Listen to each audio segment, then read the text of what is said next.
the meeting to order with a Pledge of Allegiance. I pledge allegiance to the flag of the United States of America and to the republic for which it stands, one nation, under God, indivisible, with liberty and justice for all.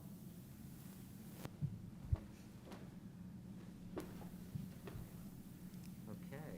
The Danvers Public Schools is a dynamic community of independent learners dedicated to respect, responsibility, creativity, and the pursuit of academic and personal excellence. Tonight's meeting is being broadcast on Danvers Community Access Television. Is there anyone in the audience recording the proceedings? There is not. So we will get started, switching things around a little bit. We'll start with information from the superintendent. Oh, I'm sorry. We'll start with items of interest from the school committee. I almost left you guys out. Arthur? I'm good, thanks. Mary Beth? All set. Jeff? Nothing from me. Eric? I'm fine, thank you, Mr. Chair. Excellent.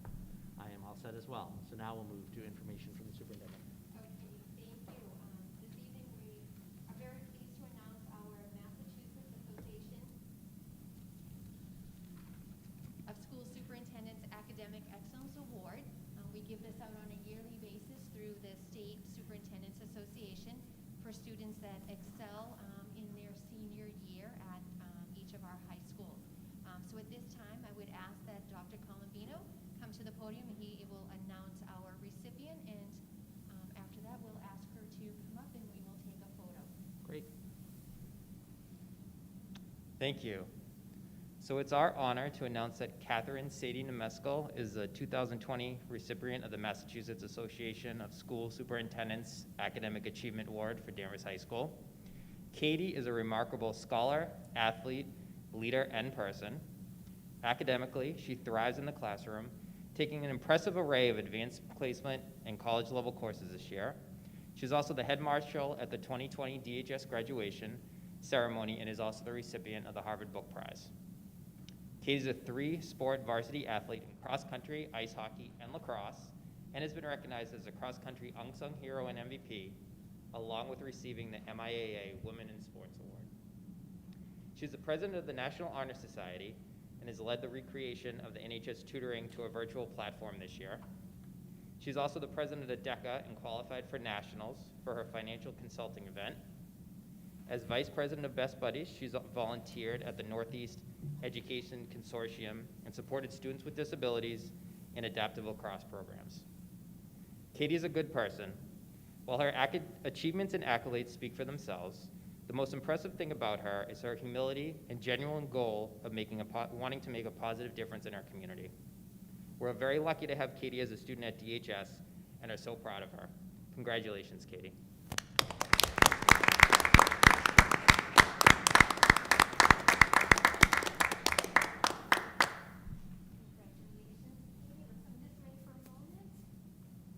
And if her parents want to come up and take a picture, feel free.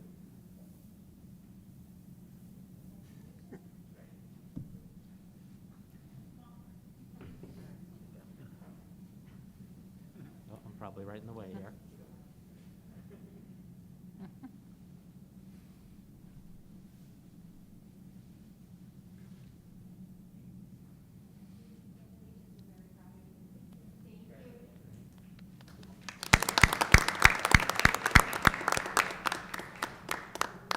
Congratulations, Katie. As Dr. Daner makes her way back, I had the pleasure of listening to Katie last year. She was practicing for her DECA presentation, and I was just blown away. She did such an amazing job. I think Mary Beth was there as well. I think she had the same opportunity. Very impressive, and congratulations. Yes. Anyone else have any thoughts for Katie? Just congratulations, it's wonderful. Congratulations as well. Yep, same Yep. for me, and you don't have to stay. Congratulations and good luck the rest of your senior year and in your future endeavors. So thank you. Congratulations. Thank you. Okay. And Arthur was right. You guys don't have to stay. We will You're welcome to transition. stay, but you certainly don't have to. Thank you.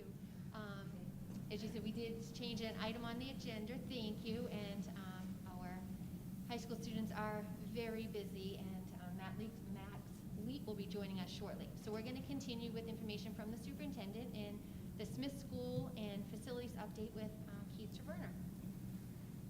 we want to take an opportunity to update you on the Smith School. So we're happy to report that windows will be delivered to the Smith School this week and installed. So that's an important step in making the building weather tight.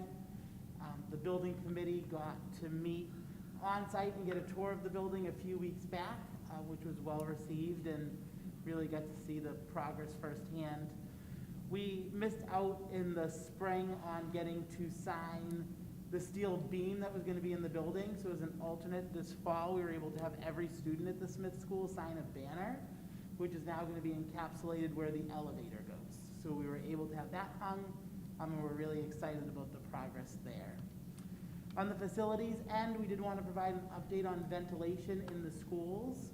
So with the cold weather approaching and looking at the most recent data and guidances around HVAC and ventilation, we were able to purchase 500 air purifiers. So each of our individual classrooms will be given an air purifier. We have about 2/3 of those on hand now, and we'll be starting to distribute them to our elementary schools this week. This will allow them to really, have the safest environment that we can to mitigate as much risk as possible, as well as the cold temperatures approach, give an alternative to having our windows open all year. And the most recent research out of the Chan School for Public Health at Harvard University shows that if just one window is cracked open with an air purifier running, it provides the same air quality as if we had all of the windows open, like part of our original plan. So we're excited to have those and get to roll those out in support of all of our educators and our families and students within the classrooms. Great. Questions for Keith on either topic? Eric? None from me. Jeff? None? Mary Beth? No, all set.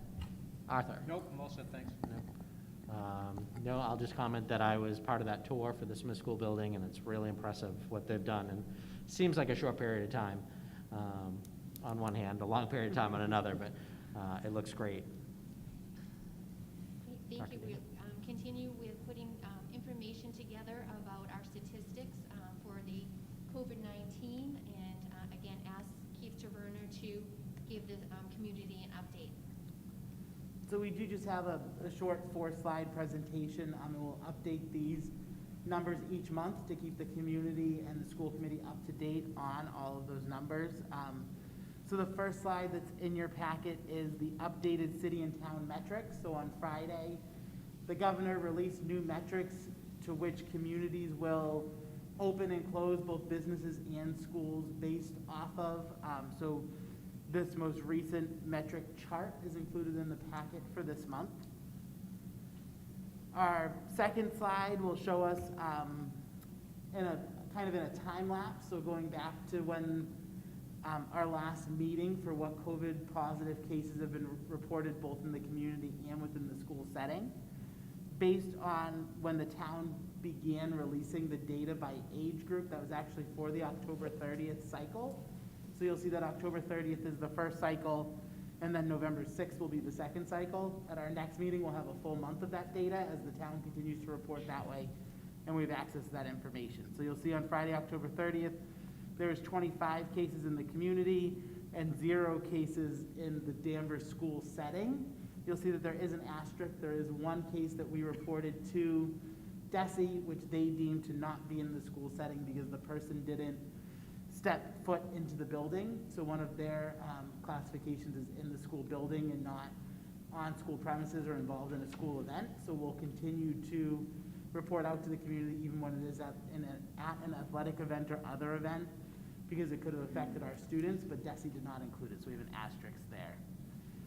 You'll see of those 25 cases, in that particular week, there was 8 cases that were in the 0 to 18 age group.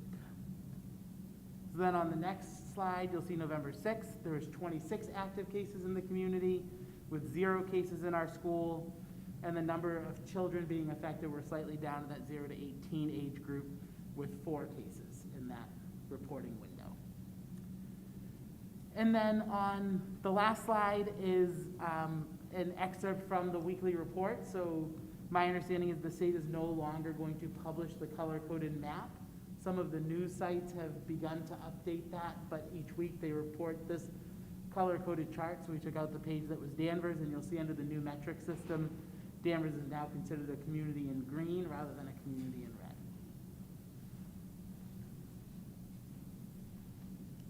Great. Anyone have questions on this report? I have a question. Mary Beth? Back to the first slide, Keith. So we're in the 10 to 50,000, Yes. and when it says, like for gray, less than or equal to 10 total cases, is that within a week or? Within the 14-day rolling average period. Okay.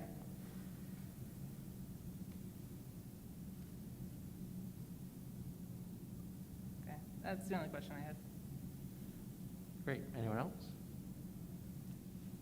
Yeah, I do, just, Keith, you able to speak to what the actual changes in the metrics were that took us from red to green? So under the old metrics, it was purely a cases per 100,000 residents, and if you went over a certain threshold, it turned you into red. So that was 8 cases per 100,000, which is where Danvers was slightly over that, and we were in the red. In this new metric, the change was to break it into population size categories. So you'll see that there's a under 10,000, a 10 to 50,000, and over 50. So we fall into that middle category. And then you'll see as you get into the yellow and red areas, they also incorporated positivity rates. So in yellow is when you have 10 cases per 100,000, and the positivity rate is below 5%. Red, to get to that, would be over 10 cases per 100,000, along with a positivity rate that exceeds 5%, greater than or equal to 5%. Okay, So right now, the Danvers, and we can maybe look to add that, actually, it's in that last slide, the percent positivity has been 1.47% for Danvers over the last 14 days. and that's how we end up green. Okay, thank you. And I don't have any questions, Keith. So, back to you, Dr. Dana. Thank you. Before we get into our major presentation for this evening, would like to have Max Lee, our high school student rep for our school committee, to give us updates from Danvers High School. All right.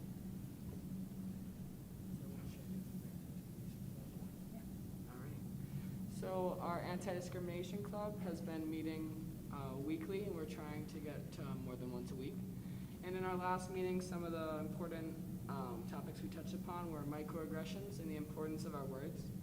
And we took an activity from Indiana State University, which pretty much worked on a few different statements and scenarios in school and pretty much how we can fix those. It was pretty much like the pretty basic statements that can be known as stereotypes, like, you feel like a girl, no, where are you really from? And we kind of like tore those statements apart and how we can ask those in more culturally accepting ways that can make students feel better.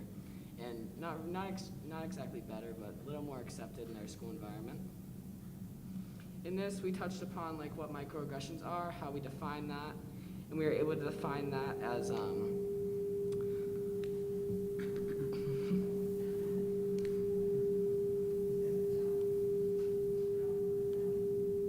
Technical difficulties.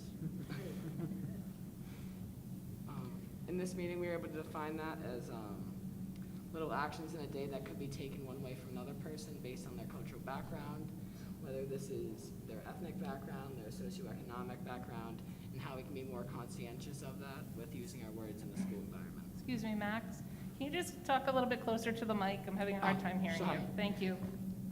Pretty much just the importance of our words in the school environment, and pretty much to stay as unbiased as we can and continue forward as a student body.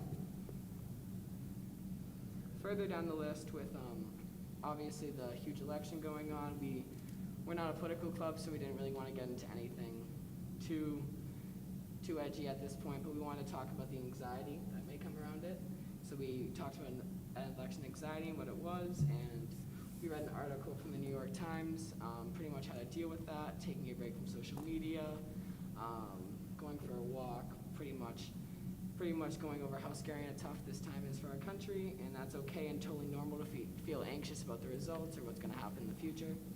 But we try to stay as unbiased as we can because we didn't want to make anybody feel uncomfortable in the situation or feel as though what they felt or they believed was wrong per se. And pretty much we just want to make sure students feel comfortable in this time. And we opened it up at this point to any questions anybody might have or any microaggressions they've seen in their school environment and anything that they felt uncomfortable about. And some topics brought to light were the use of some words and some slurs, some homophobic slurs, just like getting tossed around like too normalized. And we worked on that and pretty much how we can address that in the school environment, whether it's what did you mean by that, did you really mean to say that, or did you just make a mistake? And we wanted to work on growth at that point. But other than that, we've grown 5 more members since the last week, and we are continuing to work on these type of materials and see what we can do to move forward to make Danvers a more accepting place. Great, thank you, Max. Anyone have any questions for Max? Just really a comment. Thanks for what you're doing, Max, around that. That work, I think, is very important. And Thank you. since you are here, how are things going at the high school in terms of the social distancing, mask wearing? Are we still hanging tough on that? Rules are still staying prevalent. Kids are continuing to follow the rules. I mean, everyone knows the quarter's ending right now, so I guess stress levels are a little high, but that's normal. And I guess that's kind of comforting, that type of normal in this type of time. Yeah. But everyone's following the rules. Everyone's a little excited that we're in the green zone now. Everyone has a little more hope now that the school year continue on. And kids, as long as kids continue to follow the rules, we're all hopeful that we can hopefully finish up the school year in a good way. Thank you. Great. Anyone else? No? Great. Max, thank you as always. Great job. Thank you. Thank you, Max, yes. Thank you. Okay. Next, we put 2 items on the agenda together. So we've had our reopening and we've turned that into educating during the pandemic, that it is the time that we're living in, and how do we continue to educate, similar to what Max was saying too, to keep our schools open during this school year. And then that will go right into unfinished business with the revised hybrid model that the school committee to vote on, a revised hybrid model. So what we'd ask this evening, we have our administrative team representation from our team, 2 people from each level that will talk about what has changed since the last meeting. We had our faculty in our family forums, feedback forums, and are grateful for the number of people that came out to share. At the elementary, we had about 90 staff members and about 150 parents. At the middle school, about 50 staff members and 80 families join us. And at the high school level, about 70 staff members and about 60 parents, families that joined us. So pulling all of that together to look at trends and patterns that we were seeing and to validate the work that we're seeing within our schools. So with that, I'm going to turn it over to our administrative team in 1 moment. I'm going to set the context. There we go.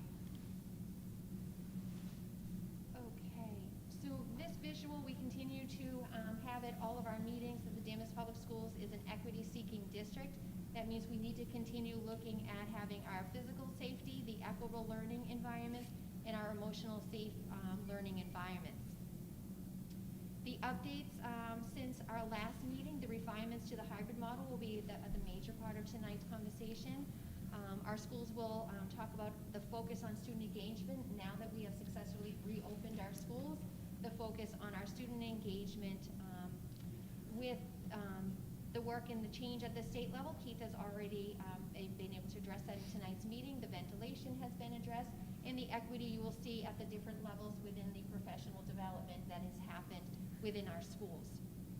And as Max said about following the rules, it really is about the mitigation strategies that we have, and the 4 major ones that our school community, from our faculty members and staff, our students and our families, of having the mask, put 2 words together, the mask and the face coverings, the physical distancing, our hand washing and sanitizing, and staying home when sick. Those 4 major strategies have provided our success in being able to keep our schools open.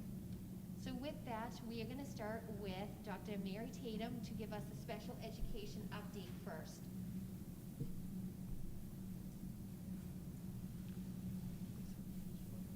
Hi, good evening, everybody. Presenter. So I wanted to just give you a brief overview of what we've been doing to date with our special education students. So as most of you probably already know, we had some guidance from DESE in the very beginning in the summer for us to plan for. DESE suggested vociferously that we have those students, prioritize those students in preschool and those students with heavy needs in special education. And they gave us a little bit of a guideline on how we should choose them, and I have it on the slide. So the services for students with disabilities should be provided outside the general education settings. They should be done by a related services provider or a special education teacher. And they should be at least 75% of the time outside of general education. So in Danvers, we decided to not make it 75% because that seems like an awful lot. So we made it 50%. So that was our bar. So to explain that a little bit, 50% would be if a student is outside the general education setting and getting their services with a special education teacher or related service provider for about 3 hours or more a day. So that's how we made our first list of kids. And we invited those students into all the schools.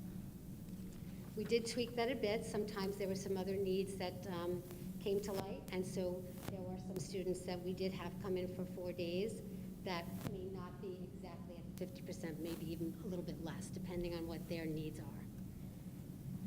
When the teachers came back and schedules were made and figured out, the liaisons of the children would contact the parents and guardians and talk to them about how they would be provided service.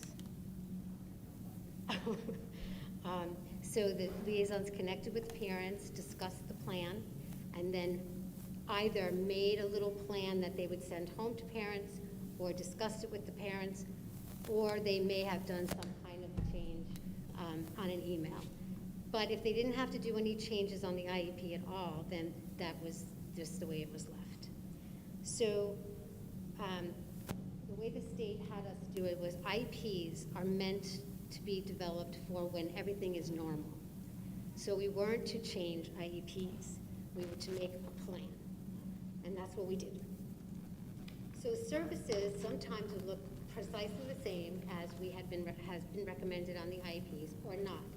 Sometimes, let's just pretend a child was getting 3 times basic skills pulled out for 30 minutes each time. Well, maybe that wouldn't work if the child was only coming in 2 days a week, so they couldn't be seen 3 times inside school. So perhaps one of those times would be delivered remotely, or perhaps we would double up on a time when the child was in school. So things could be tweaked like that depending on the child, depending on the schedule. So the third slide there for me is just kind of a brief overview of how we might do some services. So when I say push-in services, that's in a certain section of the IEP, and that means that a service provider would go into a general education classroom to service the child. Self-contained means that the child will be outside of the general education setting, and related services, you know, is OT, PT, speech, and the like. Evaluations and IEP meetings. We are holding them, IEP meetings, remotely. When we were in the springtime and we were all remote, we had all of our meetings held that way, of course, and it really worked out great. And I have to say, I think that was one of the shining lights of this pandemic, is because the meetings were much more efficient, much more well attended. Most people could come, they didn't have to cancel. So we are continuing that model, and it's working out beautifully, at least in my estimation. We're able to hold them on time, and we're able to get all the proper attendees. If a parent must come in, they need to make arrangements with the front office of any given school. But I have not found yet that anybody is excited about coming in. It seems like it's all good the way it is right now. Evaluations are a little tricky. We put off most of our evaluations in the spring, so we are in catching up right now. Of course, if we put off an evaluation, it was by permission of the parent. So now we are catching up on those evaluations, and that is going pretty well. It's quite a lot, but it's working out, so I'm pretty proud of that. Evaluations really need to be done in person most of the time. It's very difficult to do a very good evaluation based on statistics when it's remote. But if a parent really does not want to have their child in person, we will work out a way that we can do it virtually as best we can and just do a lot of explanation in our report writing. So that's what we're doing with that. We are able to get most of our students in. We have the plexiglass, we have all of the masks and the shields, and it seems to be working quite well. Keith was able to allow us to get a lot of iPads, so now we can use iPads for much of the testing, which is new to us, but it's great fun, and it's working out really well. So that's that. And I just want to end by saying I think that we've gotten a great deal of our kids in. We've gotten a great deal of our kids in for 4 days, and things seem to be going along pretty well.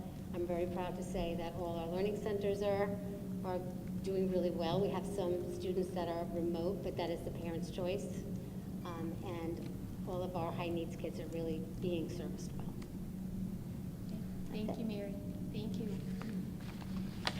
We do a flow to the meeting for the presentation. It's a little bit longer than what we would normally do, but we're hoping to be able to please ask us a clarifying question along the way if needed. And then so we started off with the overview district-wide with student services, and then go to our high school, middle school, and finish up with the elementary, where the elementary is where we are asking for the vote from the school committee on a revised hybrid model. So I'm just wondering, Mr. Chairman, if we should ask questions about particular presentations as we go. That was my kind of feel about it. I discussed with the superintendent, she thought maybe best till the end, but if you all agree, we can take the questions now so they don't get lost. What do you think? Whatever you guys want to do. All right, we'll take the questions now. So Mary, come on back up.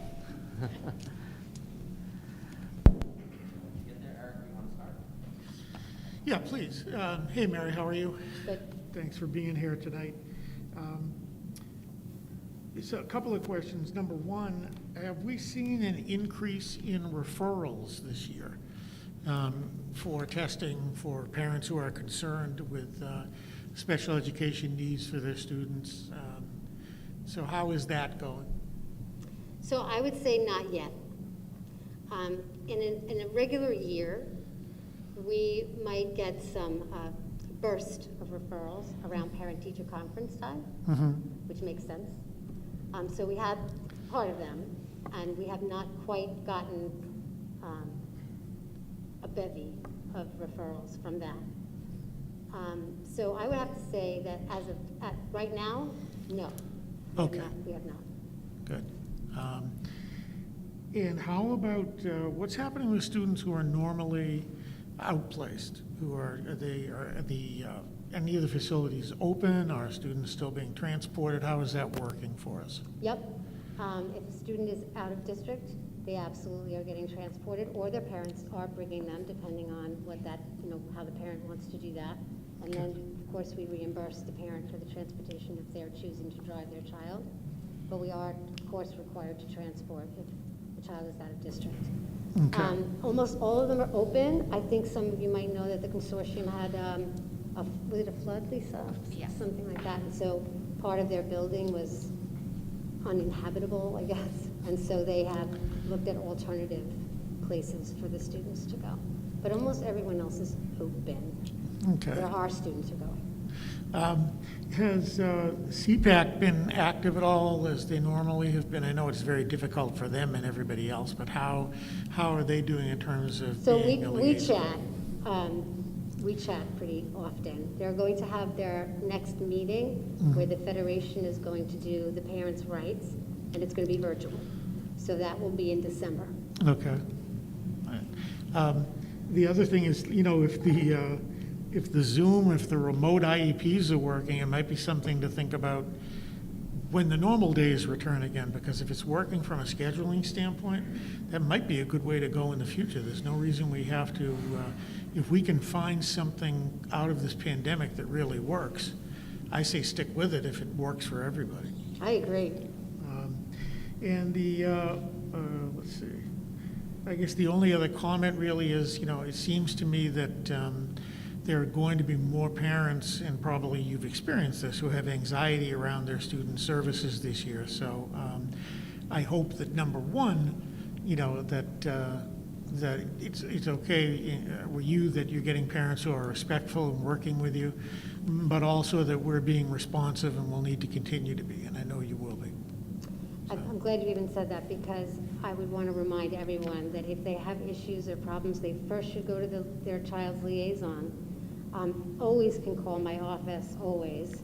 I'm open to anything. Of course, I'm sure you guys know, I answer a tremendous amount of emails, every day from people. And I'm completely open door policy, so I encourage people to go directly to the liaisons, and then me, principal, whatever helps.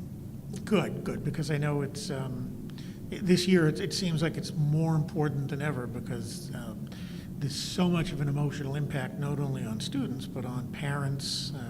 This is just a very, very different year, so yeah, I encourage people to, if you have issues, reach out to your principal, reach out to superintendent, reach out to Mary. It's a lot of work that they're all doing, and we appreciate that, but we know it's necessary, so thank you, Mary, appreciate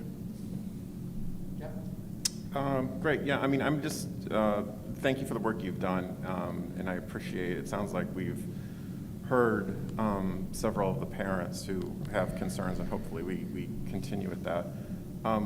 We did receive a letter or so on the elementary learning centers and some of the sizes of the classrooms there. And in many of the cases, many of the letters have said asking for more resources. Can you just comment a little bit on that situation? So I don't know specifically what you mean, like what specific learning centers. Are you talking about one school in particular? In particular, this one, just in general, just the overall capacity of the rooms. So I can answer that Yep. pretty easily. I feel as if, and I'm sure I can be backed up, that the capacity of the rooms is good. We really made sure that there was space for all the students that are in those rooms. Okay. We even increased, we added another classroom last year, which has really helped with the capacity of these rooms. It is difficult for some of the learning centers, because some of the parents have chosen to have their children be fully remote. It makes it a little more difficult to navigate back and forth. So I think that sometimes that's a conundrum, but it is my belief that that has been worked out pretty well. Yeah, my sense is this is going to be a general theme we hear through some of these, which are teacher resources, shifting between remote, hybrid, in-person, variety of situations. And, many of the teachers have commented that for various reasons, which I'm sure we'll get into, this is, difficult and certainly has impacts for the students. But in this particular case, it was the number of educators who are available to help these students, that is the sort of capacity, not just a room capacity, but also do we have enough educators for these students. And so if that's a general theme and that's something we're working on and looking at, then that's okay. I just want to make sure some of these thoughts have been brought up and are being considered. Definitely. Okay, thank you. So Mary, you talked about some of the students in the learning centers are fully remote. How is that program working in the elementary level? Like, is the learning center teacher that's teaching during the day with the students also doing the remote students? So in the elementary learning centers, we have several different kinds of learning centers. So the learning centers where the children have perhaps lower academic skills than some of the others, there are not that many students. Honestly, there are not that many. There's a few each class that are fully remote. So the teacher of those classes are teaching both remotely and in person. Are they doing it at the same time? Well, not exactly the same exact time. So say there are, I'm making this up, say there are 8 students in a class, okay, and 2 of them are remote, let's just say. Mhm. So the teacher may do small group in person, then perhaps the paraprofessional does a small group in person, and perhaps another paraprofessional does some remote work with those students who are remote, and then they kind of go do a round robin like that. So the remote students are learning kind of at the same time the children in the class are learning at the same time. Yeah. So if, for example, and I'm just trying to, I have been in some of the classrooms that have like a learning center, so for spacing wise, so if you're trying to work, a teacher or an aide is trying to work with a student at home, they also are in the classroom with everyone else working. Does that distract from the students learning at home? It could if they're in that particular room, but they've got little designation areas, they're designated areas. So the rooms are quite large. I mean, I haven't heard that complaint about the distractions, but maybe it's just because I have not heard that complaint. Yeah. Say, and I'll just help add a little.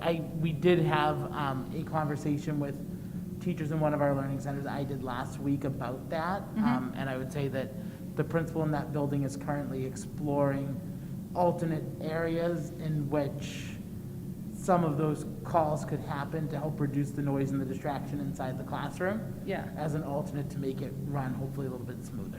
Right, that's just kind of what I was gonna suggest, because they are the younger learners, and it can be distracting and difficult, I would think.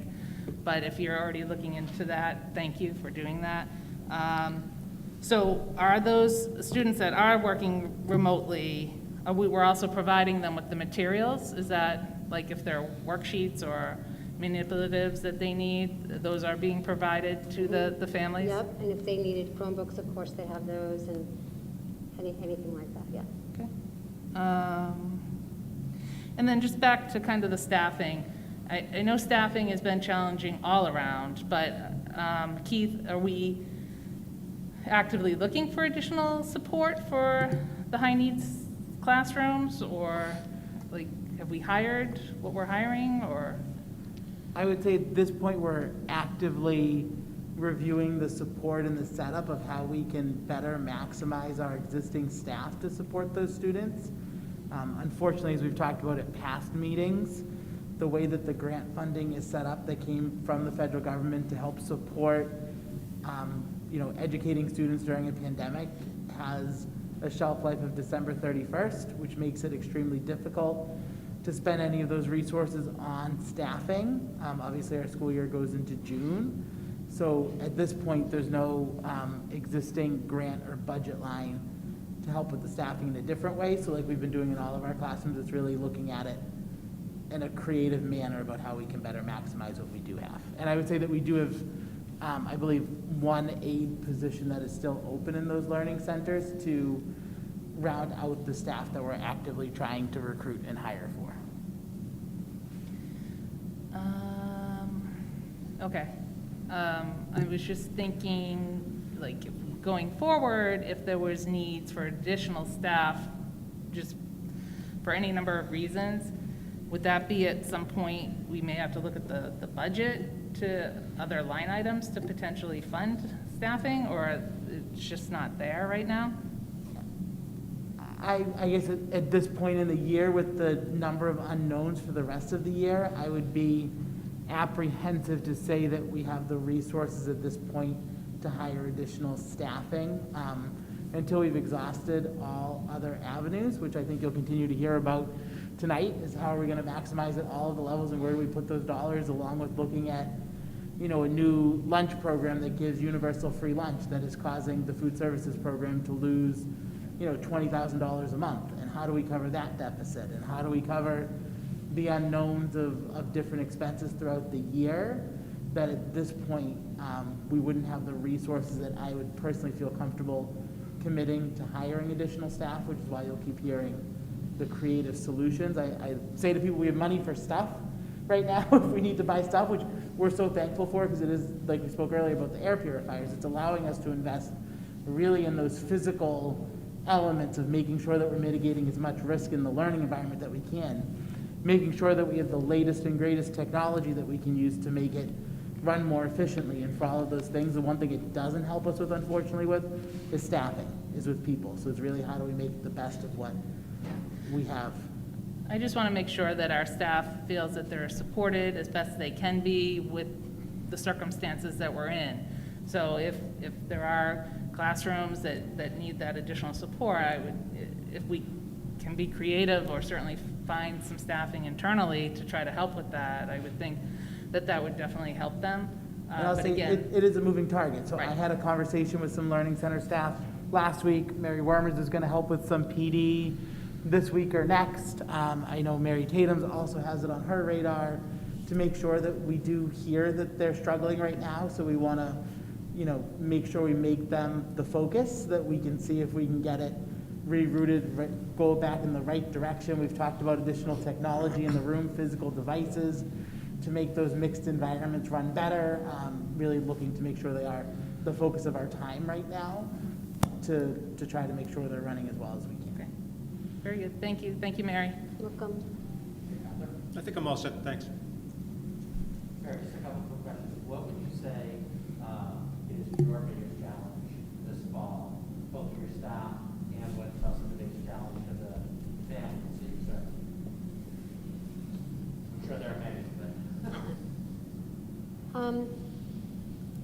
Thing that comes to mind, I don't know if it's the biggest, but I guess it's looming on my mind, is for me, one of the larger challenges is to help people with the anxiety of all of this. It's very stressful, for every single person. And it's harder on some than it is on others. So I think that's been very large, and that continues. And so I know that's my business, and I know that's what I need to do, but it's larger than usual. And I think one of the bigger challenges for staff is somewhat similar, navigating what you do with your students and also navigating the worry and concern of parents is hard. And so, it's an additional stressor. And I think that's just the way it is right now. And I'm not belittling it. It's just we have to do the best we can to have broad shoulders and move forward. Yeah, the anxiety is real, the stress is real. It's finding solutions for them. That's the challenge. Sometimes there's not a solution. Sometimes you just have to be there. Yeah, you're right. Eric asked a little bit about outplacement.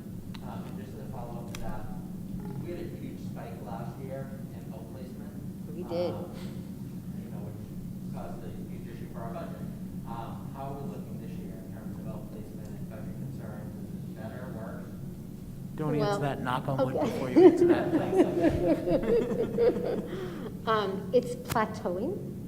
So we're not, I was nervous, to be honest with you. I was very nervous in the summertime because we were suddenly getting what I thought was a great deal of new students coming in that had already had outplacements. I was very nervous, but at the moment, we seem to have had a nice plateau and we're in decent shape. Would you agree, Mr. Tavera? I would.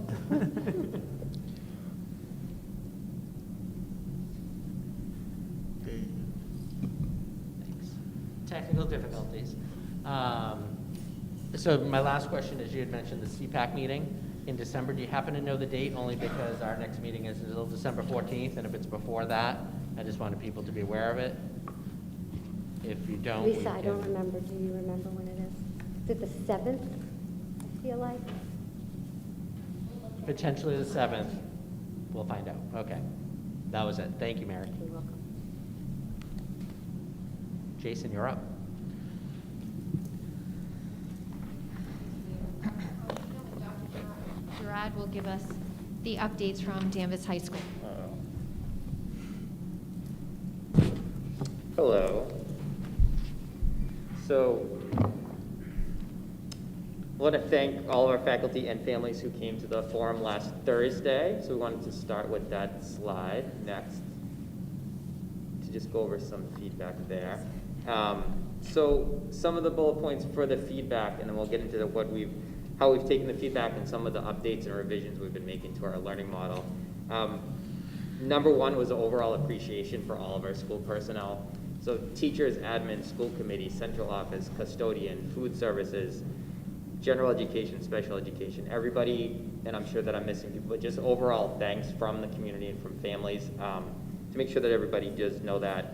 And then everything from clarification regarding attendance, so more specifically around students that might be asked to quarantine by the Department of Public Health, that if they won't be marked absent, they'll be marked remote present, which is a state attendance code that they now have. So students won't be penalized for being at home to no fault of their own. And just like when students are out for an extended period of time, they'll have additional time and supports when they get back into school to be sure that they can make up any missed assignments and make up work, with the goal of continuing and make progress during the time that they're quarantining, as long as they're feeling well. Technology and Chromebooks. Chromebooks are coming. We're Hopefully hoping shortly. November 11th that they'll be in the hands of the company. Oh, Fingers crossed. Latest information as of 4 o'clock this afternoon. we're getting close.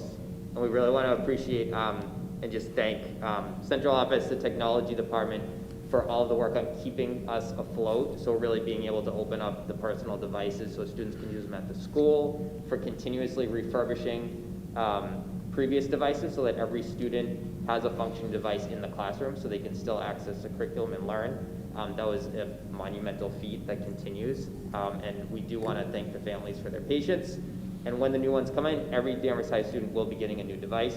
We'll make sure to share details on that distribution plan when they arrive. A couple of other themes around less synchronous time, which we've talked about with the cohorts, right, that they're in 2 days a week, and then they have more remote days the other 2, especially around AP classes and MCAS tested classes because of graduation requirements. And then also a little bit of a mixed, really getting at that balance between support and challenge. Some parents reported that there wasn't enough work on asynchronous days, while others reported that there was too much and that students were feeling overwhelmed on those remote days for learning. So our theory and some of the next steps Dr. Gerard's going to talk about too, is if we continue to support teachers with the tools, skills, the knowledge that they need, and continue to work on the structures that we have existing, like common planning time and prioritizing standards and curriculum and how we're assessing students, taking action to reteach those skills to students, along with some new and innovative ideas that have come about from this pandemic, that we will be able to continue to support student success in this very challenging and different year.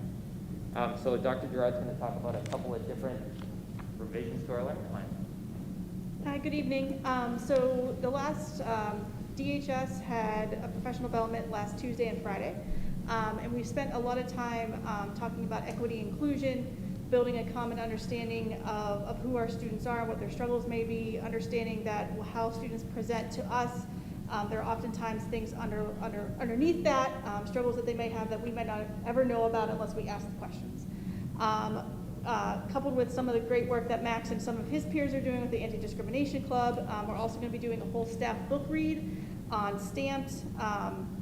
So that's really great. And then we're also doing an equity inclusion subcommittee off of school council. So all of those things kind of have been talked about during PD. We also talked about how to support civil discourse in the classroom, particularly with the election last week. So we wanted to make sure that everybody was able to be able to have those kind of discussions. And then, can you hit the next slide? So what we spent a lot of time, and I feel bad we're going first because we took the good work of Mrs. Fierick and Mr. Federico on the arrow that you see up there, and really working with the staff on where do our students sit in terms of support that they need.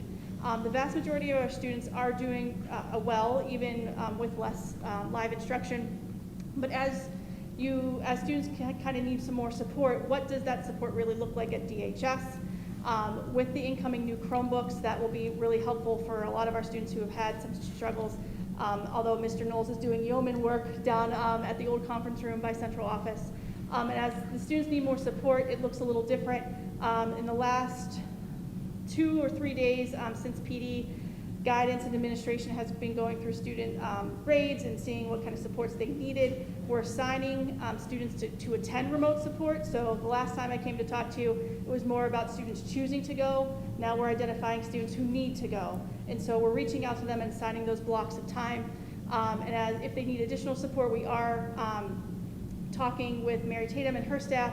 If some students do need to come in for 4 days because they need more additional special education supports or things aren't going well, and as we find out what issues our students are having and uncovering that, if they're in more days, that they can get the support they need and access. We're even going out to student homes on Wednesdays, or I went out today to kind of figure out what was going on with students, so in reaching out to them. Next slide. So this is what a remote support would look like on, I think that's a Monday, so Monday to Thursday.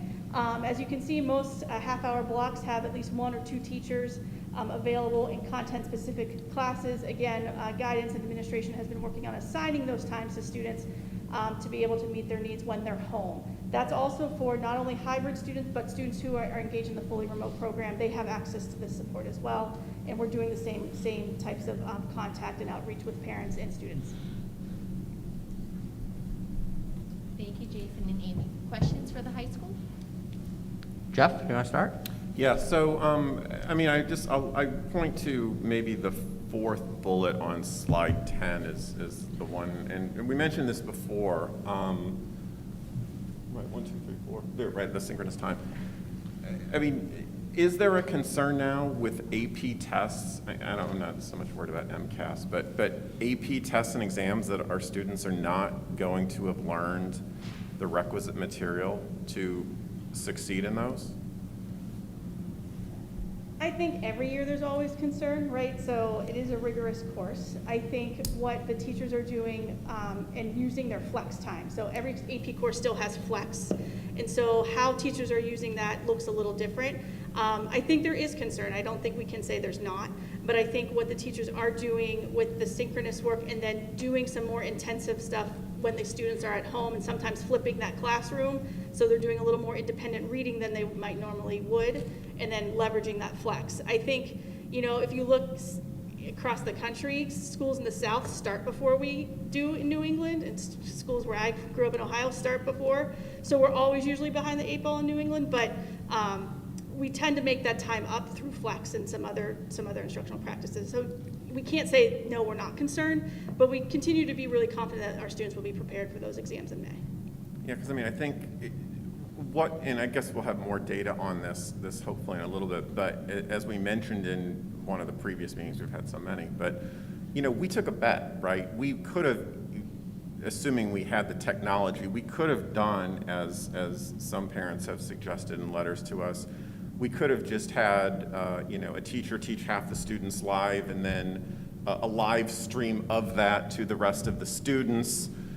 It would have alleviated a lot of the, it looks like, pressures with, you know, some of the resources that we have in teaching and moving people around and things like that. But we chose to do this specifically because we felt having smaller class sizes would enable more in-depth education for these students, however, teaching fewer subjects.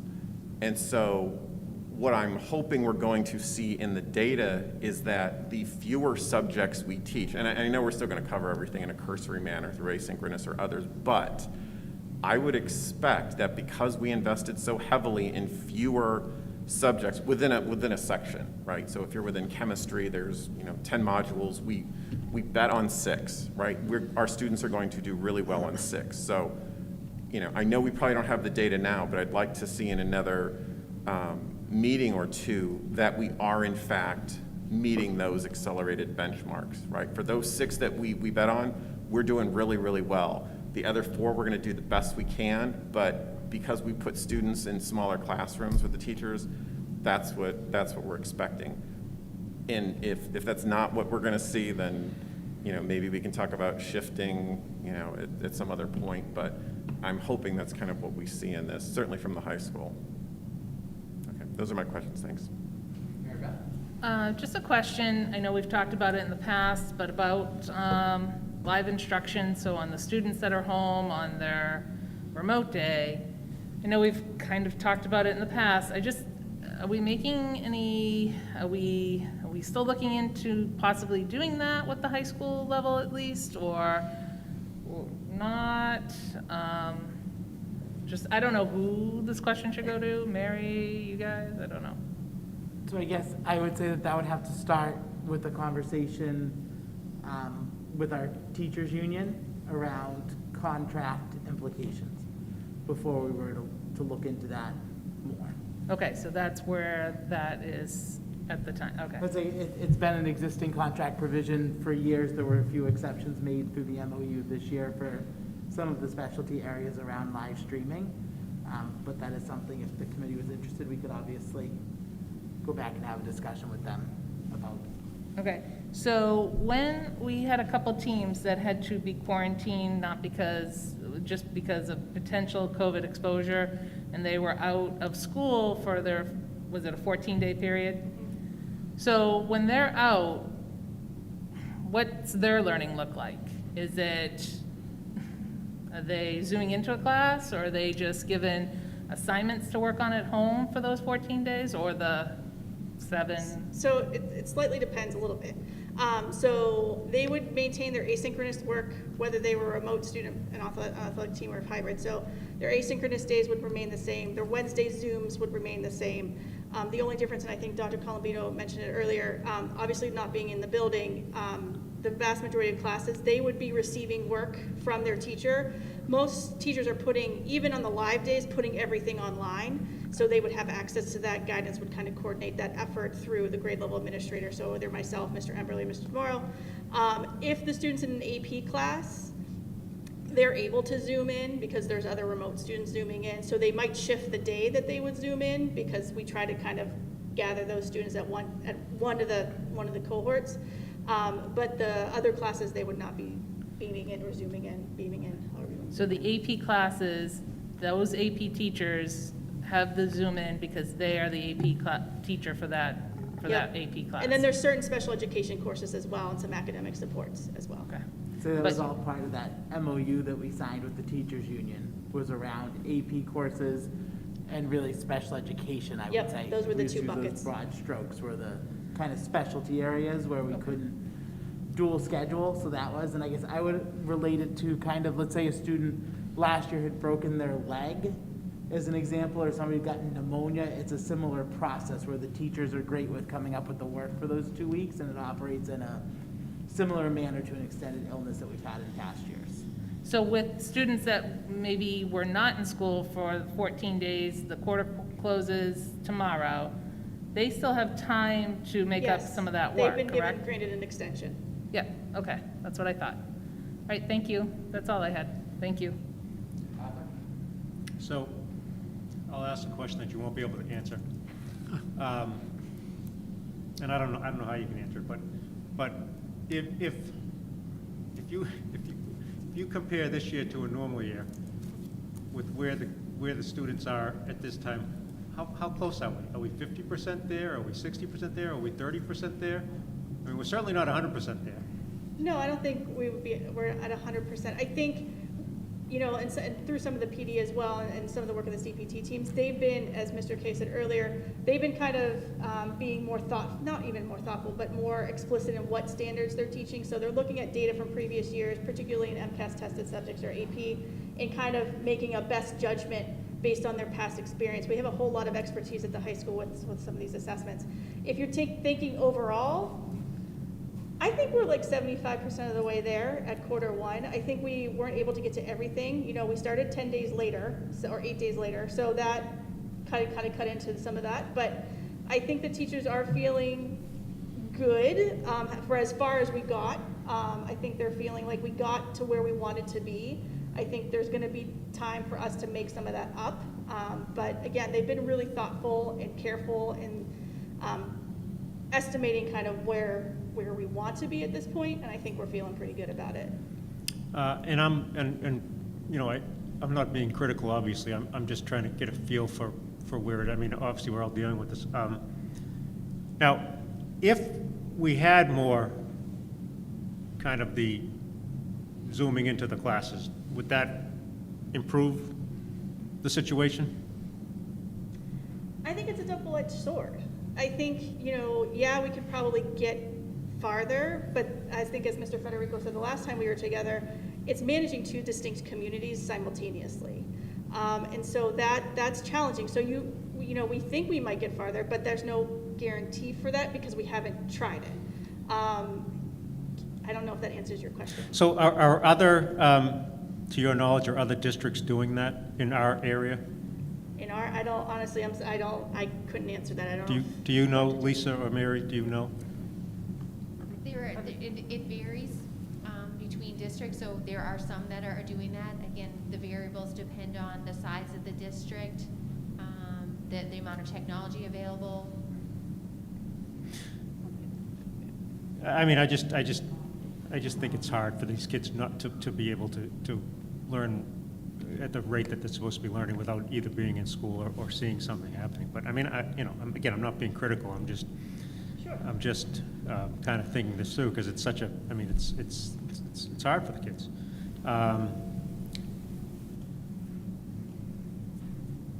What did you guys find as I think Dave asked this of Mary, so I'll ask it of you. What did you guys find as the biggest problem that the high school community the parents are having from the forums? I would think, and speaking, I'll put my parent hat on, just helping your kid manage all of it, particularly on the home days. I think there's just a lot of moving pieces and parts, and if I put my parent home with my own sixth grader, it's he's tired of me and I'm tired of him, and there's spirited discussions every night on what he did or didn't do. So I think that's definitely challenging, but we have the parents have been great in trying to kind of reacclimate to what this is now, but I think that's definitely one piece of it. Yeah, just to add to that, I think it really is around like balance, right? So it might not be the same for any one family and it looks different for everybody, but just how do you manage everything that's new and how to keep people safe, how to keep kids learning, how to deal with everything that life throws at you at home, which is very different for all of our families. I mean, like Dr. Tatum said too, like around balancing that with the anxiety that comes from that. So I don't think it's a straightforward answer. I think it's pretty complicated, but I think that's really, I guess, how to figure it out, how to all figure it out together. Okay, good. Thanks, guys. Appreciate it. Yeah, just a couple. We've talked about the challenges for students and what parents are concerned about. I also would assume that trying to teach in two different styles is probably added to the teaching load for teachers and the amount of time they're putting in. And I'm wondering about what supports we might have in place or what assistance we can give the teachers. And I don't know if there's, even if it's just getting materials out to the students, I mean, is there anything that we're looking at in terms of taking something from the teachers that gives them a little more time back? Because I know there are teachers who are working well into the night correcting papers, working on delivering two different curriculums. So how are we looking at that from the administration standpoint? I think that, you're right, I think that supporting teachers is so important, as always. And some of it is around, we're really lucky at the high school. I think we have a really talented admin team with a lot of curriculum and instructional background with everybody on the team. Mm-hmm. So to continue staying up to date on what does really good remote learning look like, how to keep working together on not just the theory, right? So like what are some best practices for remote learning and instruction, but then also as we're trying it for teachers and educators to kind of showcase that, to see what it looks like, and to keep learning, that continuous learning cycle of, doing the best we can based on theory, trying it out, collecting data, and then reassessing and refining it.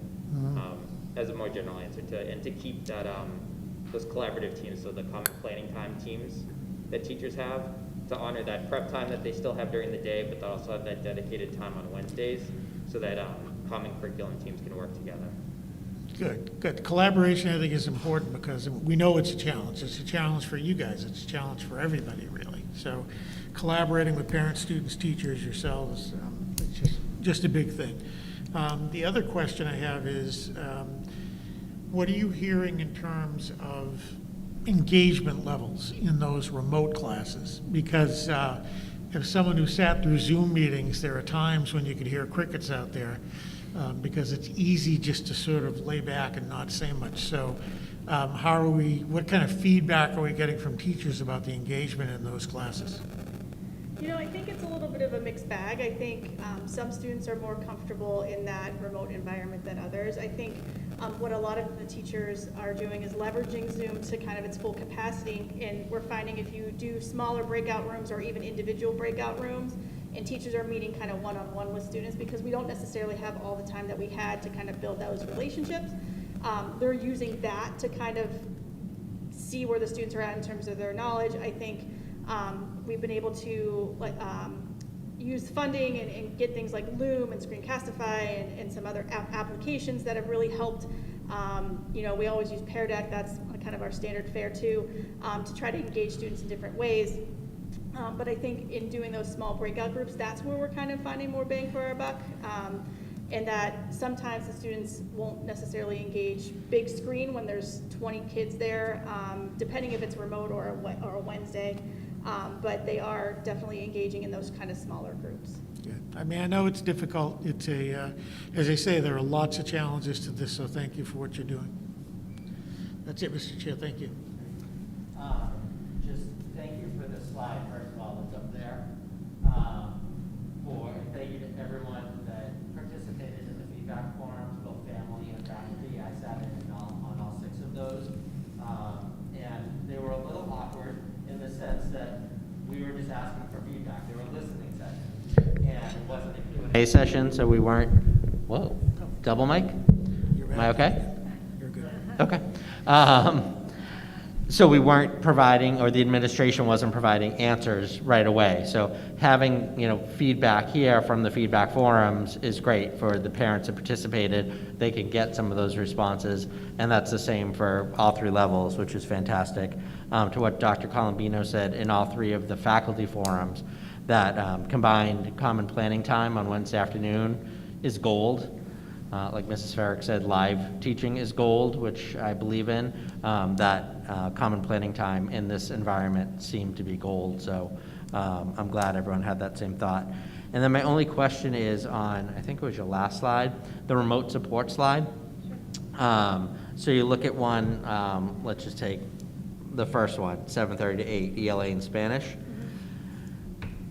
Can you just explain how that works a little bit? So if I'm a Spanish student, I'm taking Spanish 2, let's say, and I have a question, do I go in, and is it one-on-one feedback, or is it whoever So we're using a singular Google Classroom, so we're trying to make it as kind of efficient as possible in terms of links and trying to find out where all these teachers are. So any teacher who is on remote support is a teacher in that Google Classroom, and that we use the Google link.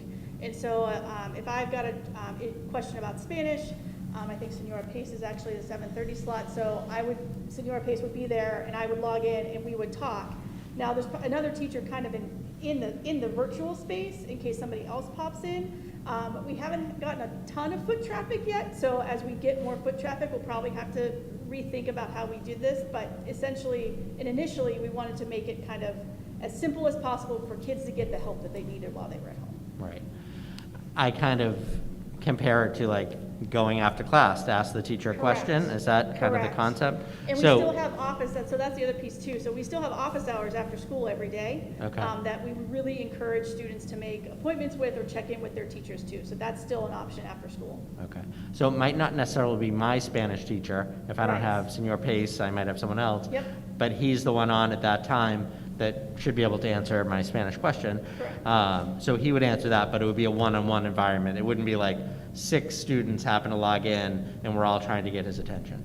No, so but we may get there if we get more foot traffic, and if we get to that point, just like everything else that we're talking about, we would refine it and revise it to make it a little more user-friendly for the kids.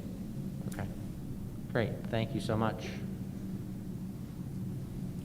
Thank you very much. Thank you to our high school. And next, we will have Adam Federico and Ellen Farrith for our Fulton Richmond Middle School update.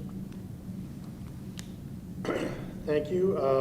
We want to also recognize the really tremendous participation that we had at our forum, to have over 80 families come together to talk about school, I think is a credit to what we're trying to do at Fulton Richmond, and I really appreciate the continuing dialogue that we're having with our families. Similar themes, I think, that you heard from the high school as well. The main theme being that different families really need different things during this time. We see some kids and some families that are managing different modes of learning quite well. Some families want more structure. Some families want more work. Some families want less work. Some families want individualized support. So I think just like with our students as a whole, where they're unique little beings that require a lot of different things, that's what we're seeing right now. And I think we, given sort of the circumstances around education this year, I think we have a model that can do a lot of that. And I think our work since we last met has been to strengthen and focus how we're providing that work. So that kind of leads me to point 2 up there, which talks about just from reinforcing that we have live teaching happening when kids are at home. And that's that HSS block, and we continue to not only strengthen what's going on in that block, but also really working on engaging kids in that block. So we want to see more and more students participating and being active members of those classes, those learning opportunities as well. So if you shift to the next slide, point 3, thinking about some of the PD that we've done. When we started this in August, one of the things we talked about were consistency, communication, and connection, 3 C's. And so we focused on really connection with our PD work. We really used that time to develop action plans to directly connect teachers with families and teachers with kids and bringing those 3 groups together. So some of our PD time went to just that, doing outreach, setting up individualized sessions, sending out emails, making sure people were clear about what they needed to do, and even developing a lot of personalized schedules and templates. I think one of the challenges for us and for our age group is making sure that kids know what to do, when to do it, how to access things. Adolescents can be resistant kids sometimes, and they don't always want to hear from adults what to do. So we're really trying to strengthen the information for families so they know how to support their child. If you shift to point 4, which is a similar graphic to what the high school showed you, and I'll just let Mrs. Barrick just talk a little bit about how we're really focusing on engagement. So when we look at all of our student body, everybody needs something, and we try to really come up with a visual to organize providing what they need. So that's slide 4, there you go. I'll just let Mrs. Barrick talk a little about that. Sure. So this visual really represents the work that we engaged in this past Tuesday at our professional development day. So in October, we had identified students about whom we were concerned because they either were not engaging with their remote learning through the HSS blocks, they just weren't showing up for class. We had pretty extensive attendance data at that point about who was and wasn't attending these classes, who wasn't filling out a daily attendance sheet, who wasn't attending daily check-ins with Mr. Federico and myself, and then who wasn't completing their asynchronous work. So then last week we used this model as a blueprint to really determine what is the best course of action for these students. And so as you can see, it's kind of a pyramid. It's a poorly drawn on my part pyramid that really shows the tiered nature of the support and the increasing intensity based on the intensity of need. And so to really sort of quantify and help teachers to identify, teams of teachers identify what are the appropriate supports and sort of what's the continuum of support that we should provide to students to help them engage with their learning. So just to sort of keep things moving here, one of the things that I think was really important to us and for this age group was sort of restoring learning and sort of normalizing school as best as we could. So we wanted to put in a slide that just showed all the clubs and activities and all the different ways that we're helping kids connect to school. So I'm not going to read it to you, but we felt it was important to recognize that we weren't just bringing kids back to math and science, we were bringing kids back to school. And I think for so many kids, that place, this school, is really the key part of their day. It gives them connections to peers, it gives them connections to adults that care about them, it gives them connections to lunch in the cafeteria, to nurses, to guidance counselors. And so this, I thought, point 5 was just symbolic of restoring normalcy, restoring kind of that education for kids, and really all the things that we do beyond just, you know, traditional subject matter. And I think at the middle school age with adolescents, that stuff is just as important. So then just to keep going, just a couple more points. One of the things that's different this year is, I think, how our staff is engaging with kids. Mrs. Spheric and I meet with the kids that are home every day. Every day we hold a meeting. We talk about what's going on, we check in, we make sure they're clear about their schedule, and then we provide chances to meet with kids individually at the end.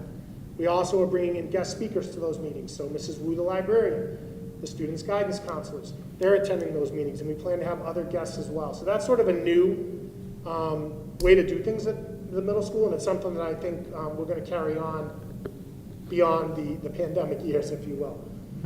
And then I also want to stress the work of the guidance counselors. At the middle school level, they're sort of the jack of all trades. They kind of handle anything and everything.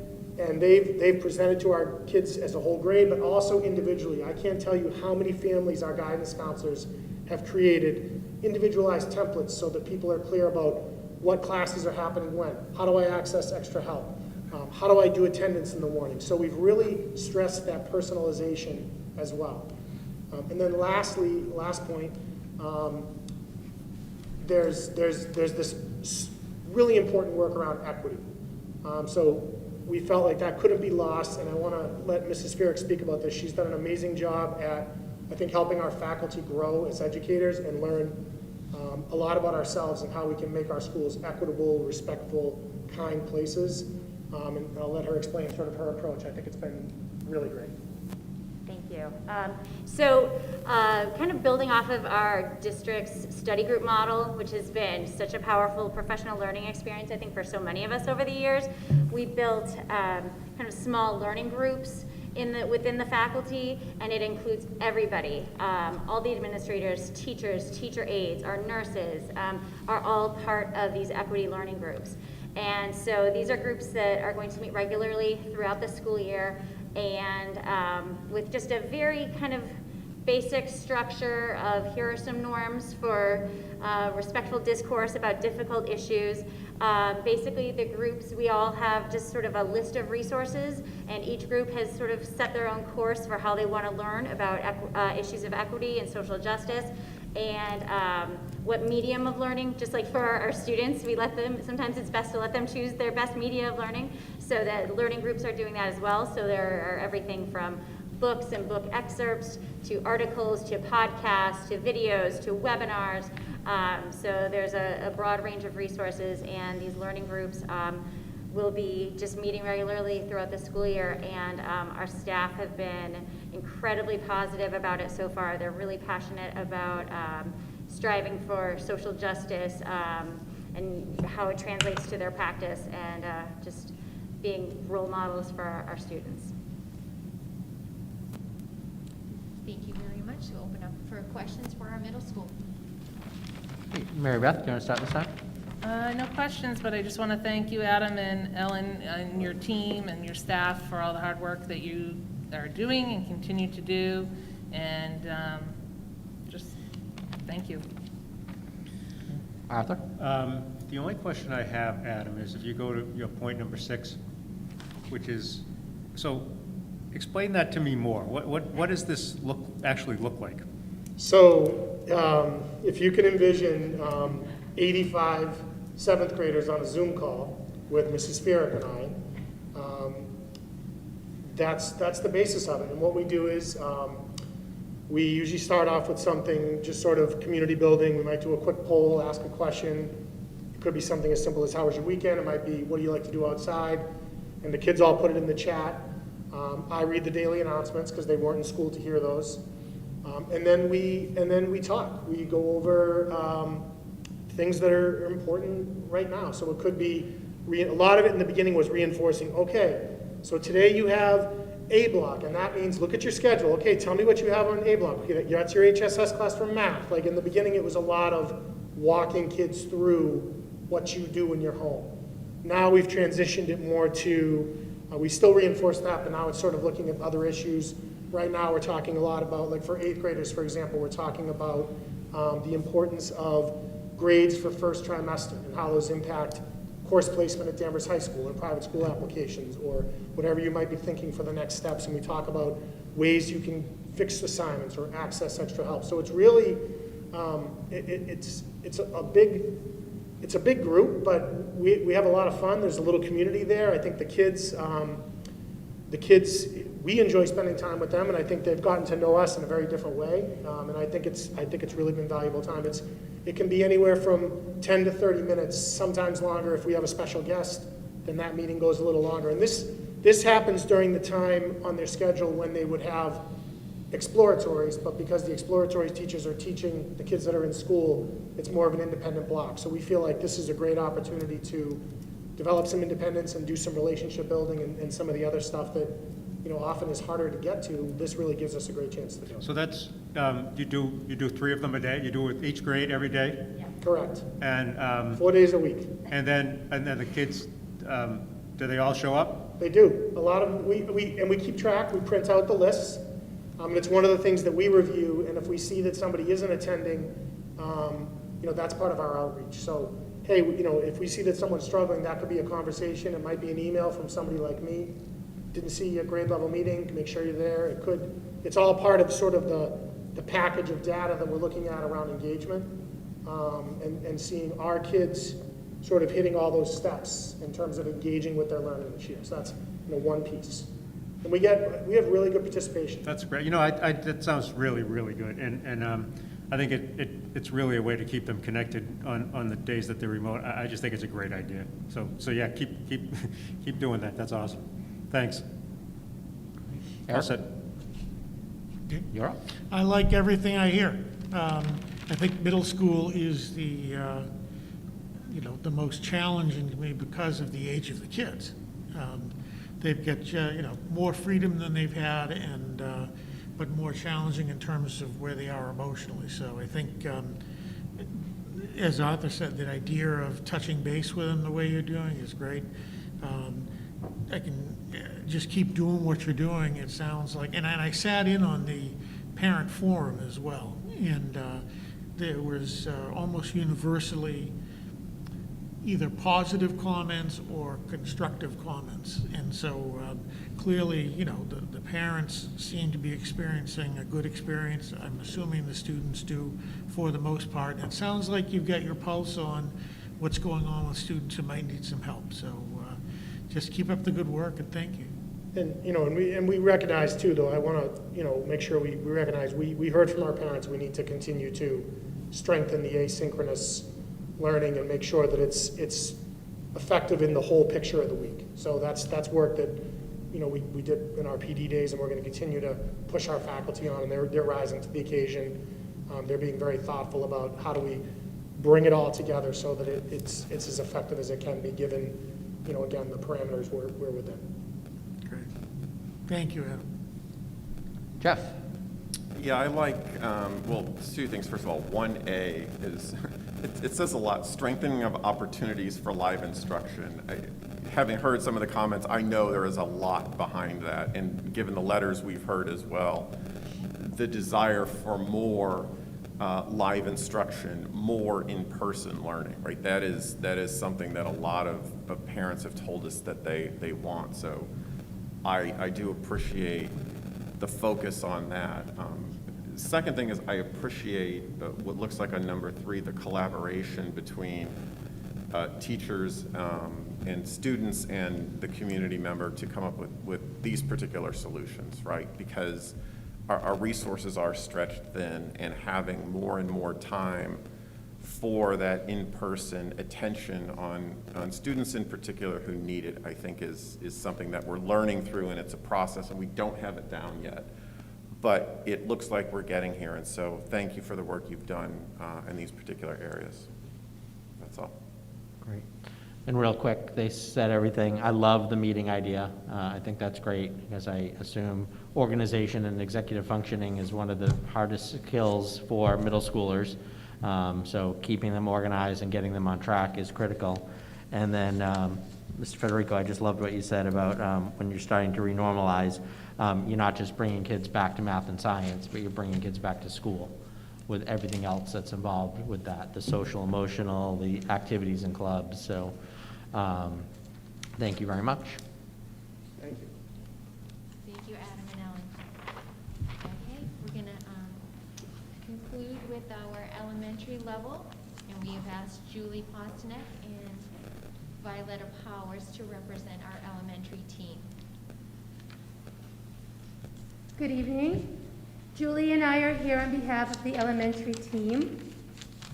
As you know, at the end of October, the elementary level held faculty and family feedback forums. We are grateful for everyone's participation, including our staff and our families. We were able to take away the following common themes, both positive and areas of challenges.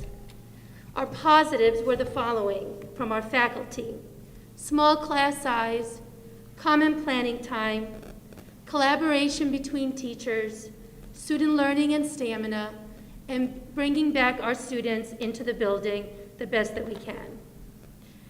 Some of the challenges that we are coming across are around technology, remaining 6 feet apart from students, transitioning from spring remote learning, and this is around our special education. We've had a very busy fall with evaluations, testing, and making sure our students have what they need in regards to services, as Dr. Tatum has discussed.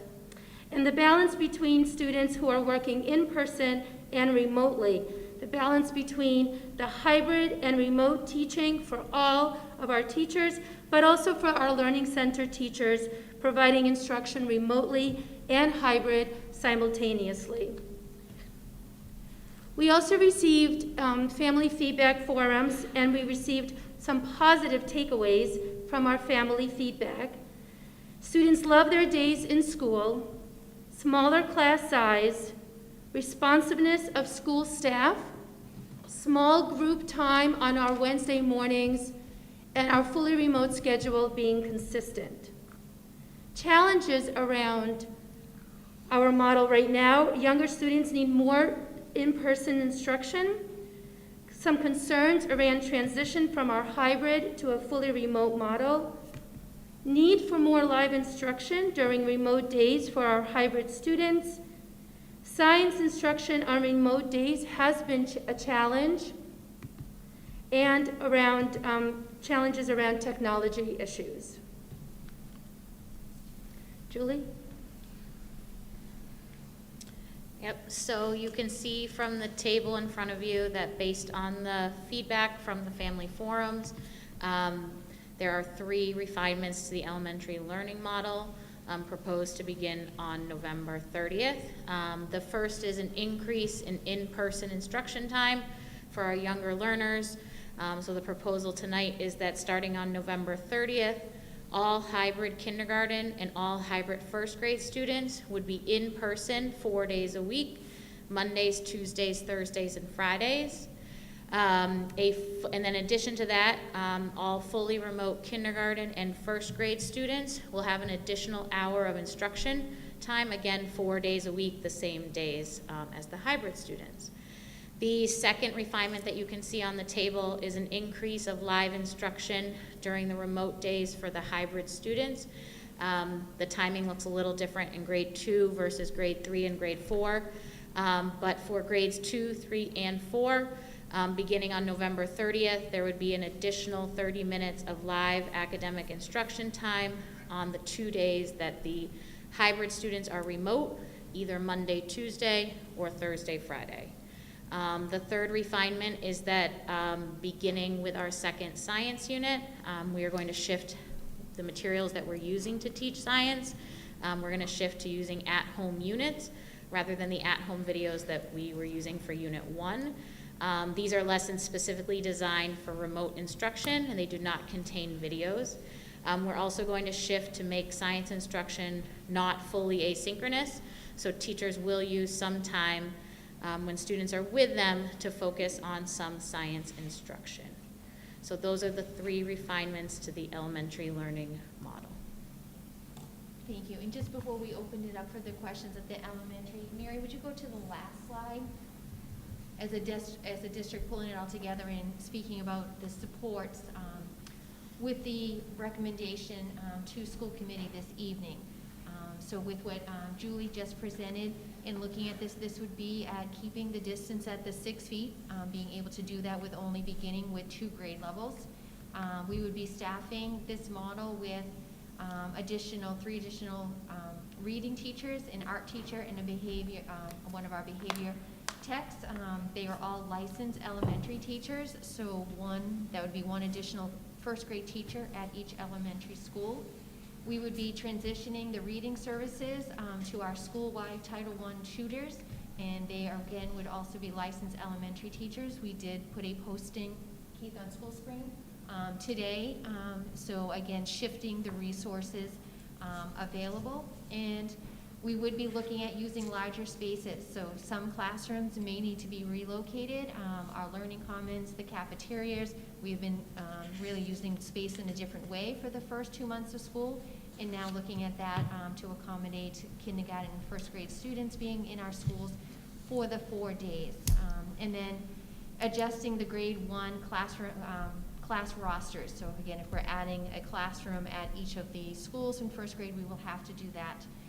All of this would be, again, it is a shorter amount of time, but working at each school with their principals and teachers to be able to really refine the recommendations that are here this evening. Okay, Thank great. you. Arthur, you want to start with questions? Sure, and your questions may end up being more for you guys than for Violetta and Julie, but obviously this is something that we've had a lot of feedback on from the teachers, mostly teachers. They seem to, at least from what I've received, universally dislike this or not happy with it. So I just want to kind of, what I could cull out of the emails, I just want to kind of put those questions out there and let you guys respond to it, so I understand where we're going and how you're handling this. So the first thing that I think that I read is that they seem to be upset that they weren't involved in this process, and that it was kind of sprung on them. So whoever wants to respond to me on that, I'm fine with. So I think there are maybe between the two of us.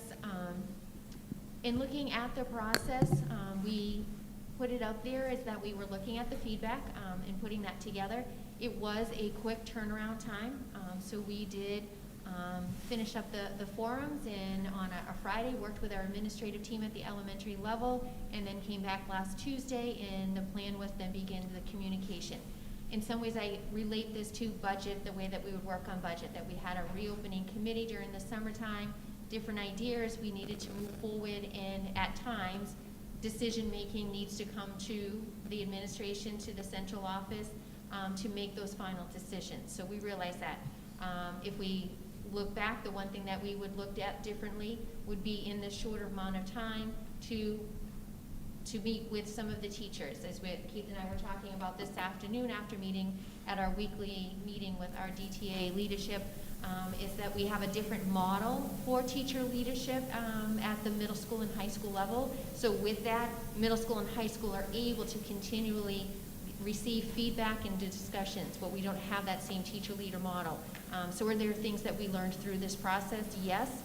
But there are also times now that we have to be able to regroup and to be able to talk about our next steps with our teachers. And we understand this is a change. We understand this is very different than any other year. We give out a teaching assignment and it stays that way the entire year. That this is very different. We needed to use language in the contract, Keith, that had to do with emergency circumstances. Just I would add that it was a tight timeline to how we got to tonight. It is a tight timeline going forward. As Lisa was saying, we do have our weekly meeting with the DTA leadership team, and we did tell them today we encourage the teachers to reach out to their building principals and have some small group-based conversations about what tweaks we could make to do this better. We do respect their opinion. They are the ones on the front lines. They know the nooks and crannies of the buildings better. They know some of the pieces. Again, it's about bringing our youngest learners back, but we do encourage those conversations. Typically, right, we would put together a formal study group.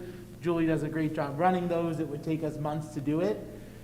The situation is evolving very quickly. The amount that's changed from August when we came back to, essentially in 3 months, even a little bit less, it's been a lot. So it is moving quickly, but we do encourage teachers to reach out to have constructive conversations with their building principals. And I don't necessarily have a problem with things moving fast if it's going to benefit the kids and their education, because as I think we've all been saying through this whole process, whatever is going to be better for the kids is what we need to do. But I still wanted to kind of relay some of the concerns that I've heard. Violetta, have you had any discussions with the teachers in your school about this? Specifically in at Riverside, yes. Okay, and how did those conversations go? So, there was a lot of feedback.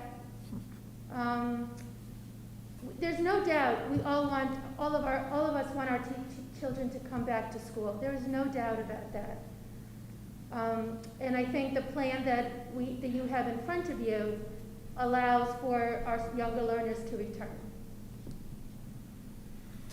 And there are lots of questions that we are working through, whether it's around space, adjusting our grade 1 class rosters.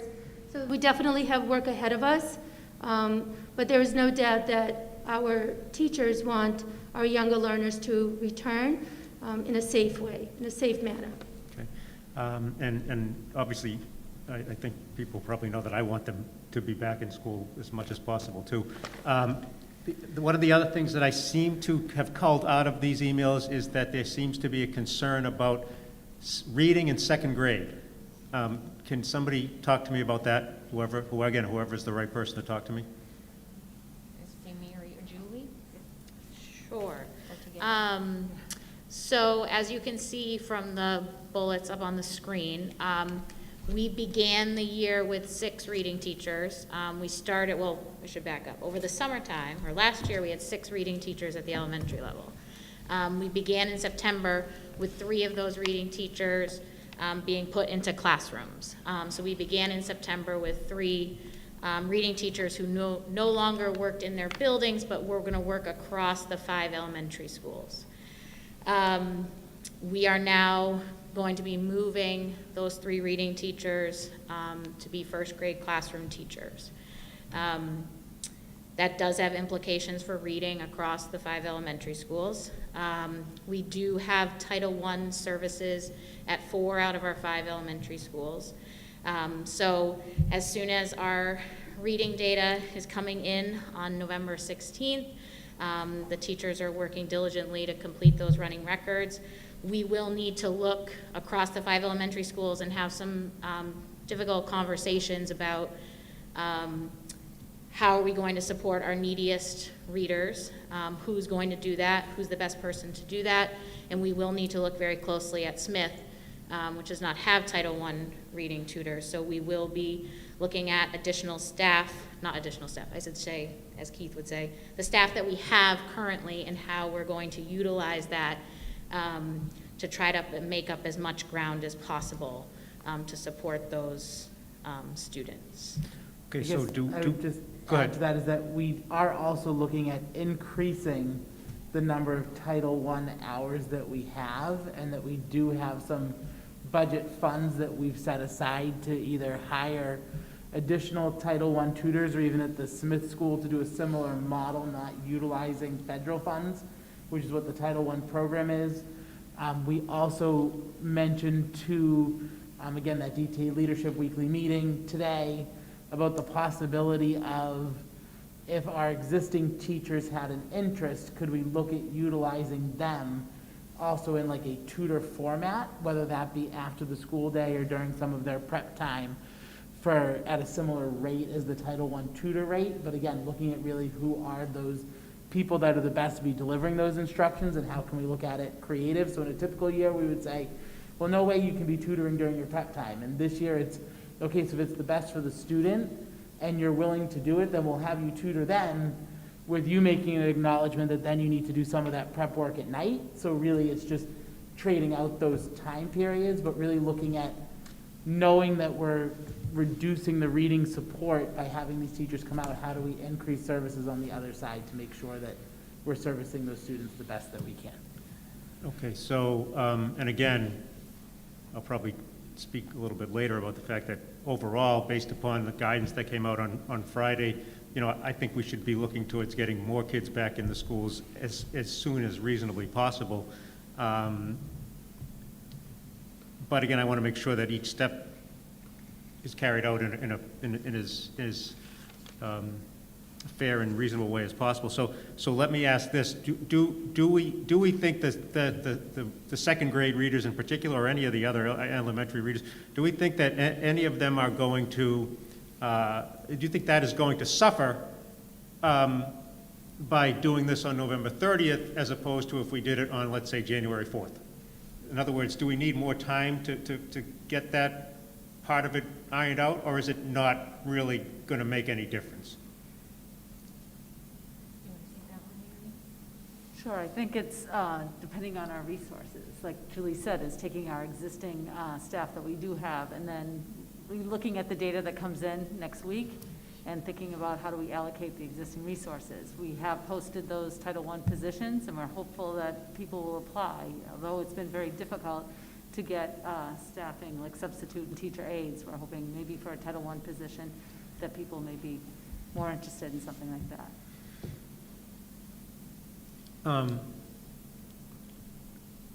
But do we think we can do what we have to do? I think we can make the transition. That it's right now the transition is focused on getting the K and 1 classrooms up and running, and then analyzing what our capacity is with that. And so we have Julie working with Carrie Demers, our literacy coach, will be working with the Title I teachers to kind of think about what those resources are. And I could defer to Julie though.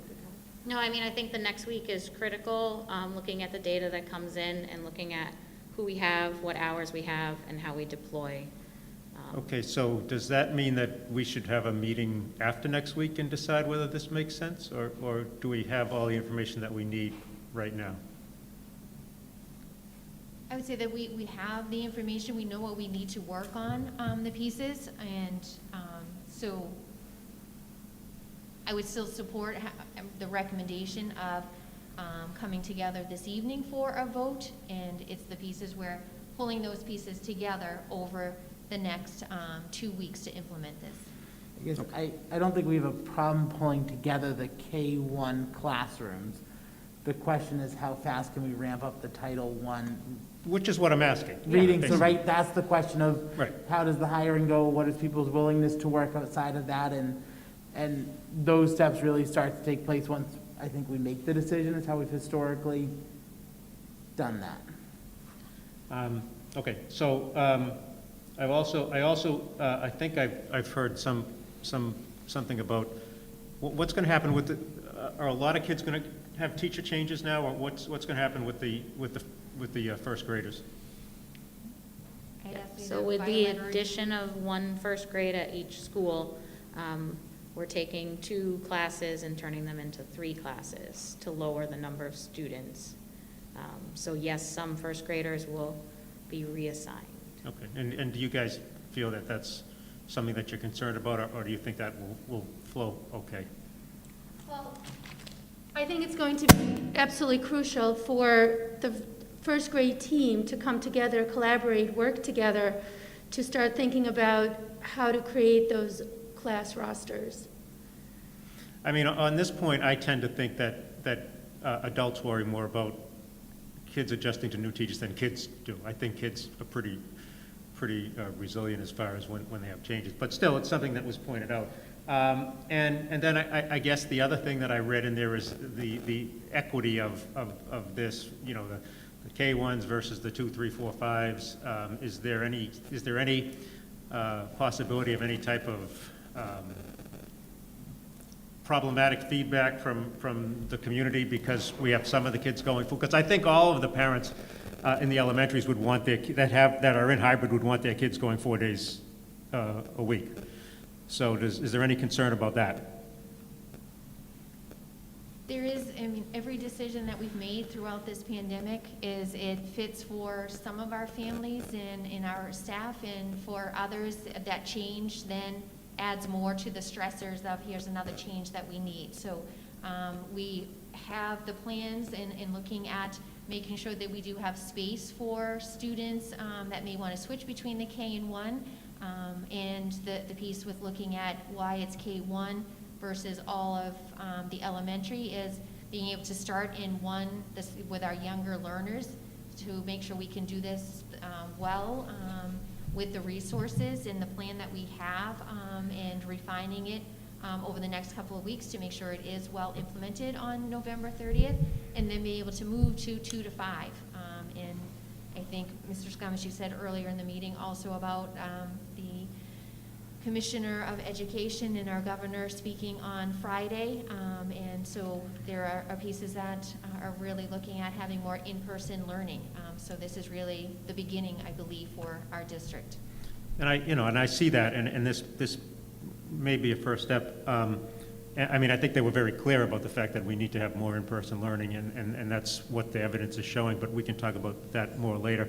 But you're confident that this is the right thing to do right now, and also, would it be fair to say that if Julie said the next week is crucial, if you find something that would tell you that we gotta put this off for, maybe till January or whatever, you'll still take that step based upon what you see? Yes, and I think that's also been one of the pieces that have added stressors to this year, is that we want to put a plan in place, and sometimes it does take us longer, or we can't get information. I mean, we dealt with that during the summertime, of being able to get information out as quickly as we can, but it took time to pull all the pieces together. So we were getting information and then presenting it, and then going back and reflecting and making adjustments along the way.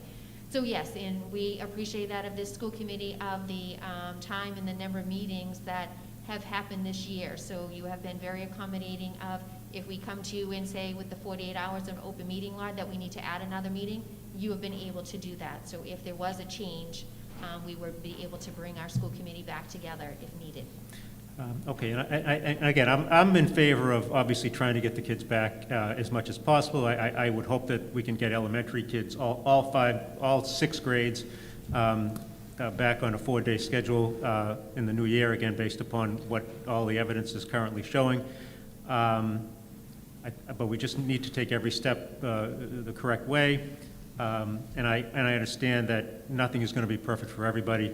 I would encourage, though, that because I don't like to see, a large number of teachers be concerned. So I would encourage maybe the building principals to actually reach out to the staff and engage in conversations about this, because I want it to work. The teachers have to buy into this to make it work, and so I think we have time to still do that over the next few weeks, but overall, I want the kids back in, so I appreciate what you're coming up with, and also the work that the elementary principals and Julie are doing as far as trying to come up with a plan to do that. So it's clear that, especially from the youngest learners, that they're the ones that need to be in school the most to be able to really learn.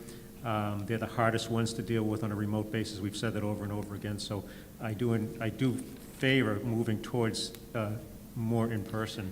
I just want to make sure that we do it so it works. Thanks. Thank you. Eric? Thank you, Mr. Chairman. Arthur said a lot of things that I would say, so I'll try not to repeat his comments too much.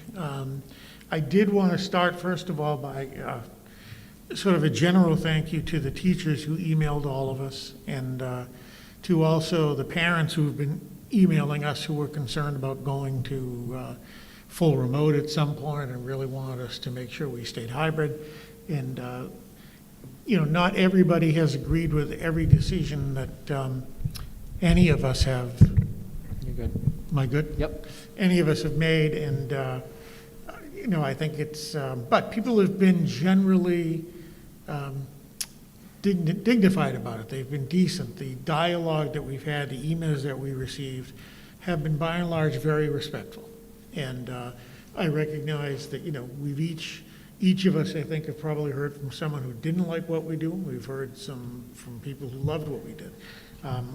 For myself, and I think for everybody else, we're trying to do what's right for our students. We're trying to balance that with the needs of the staff, the schools, the parents.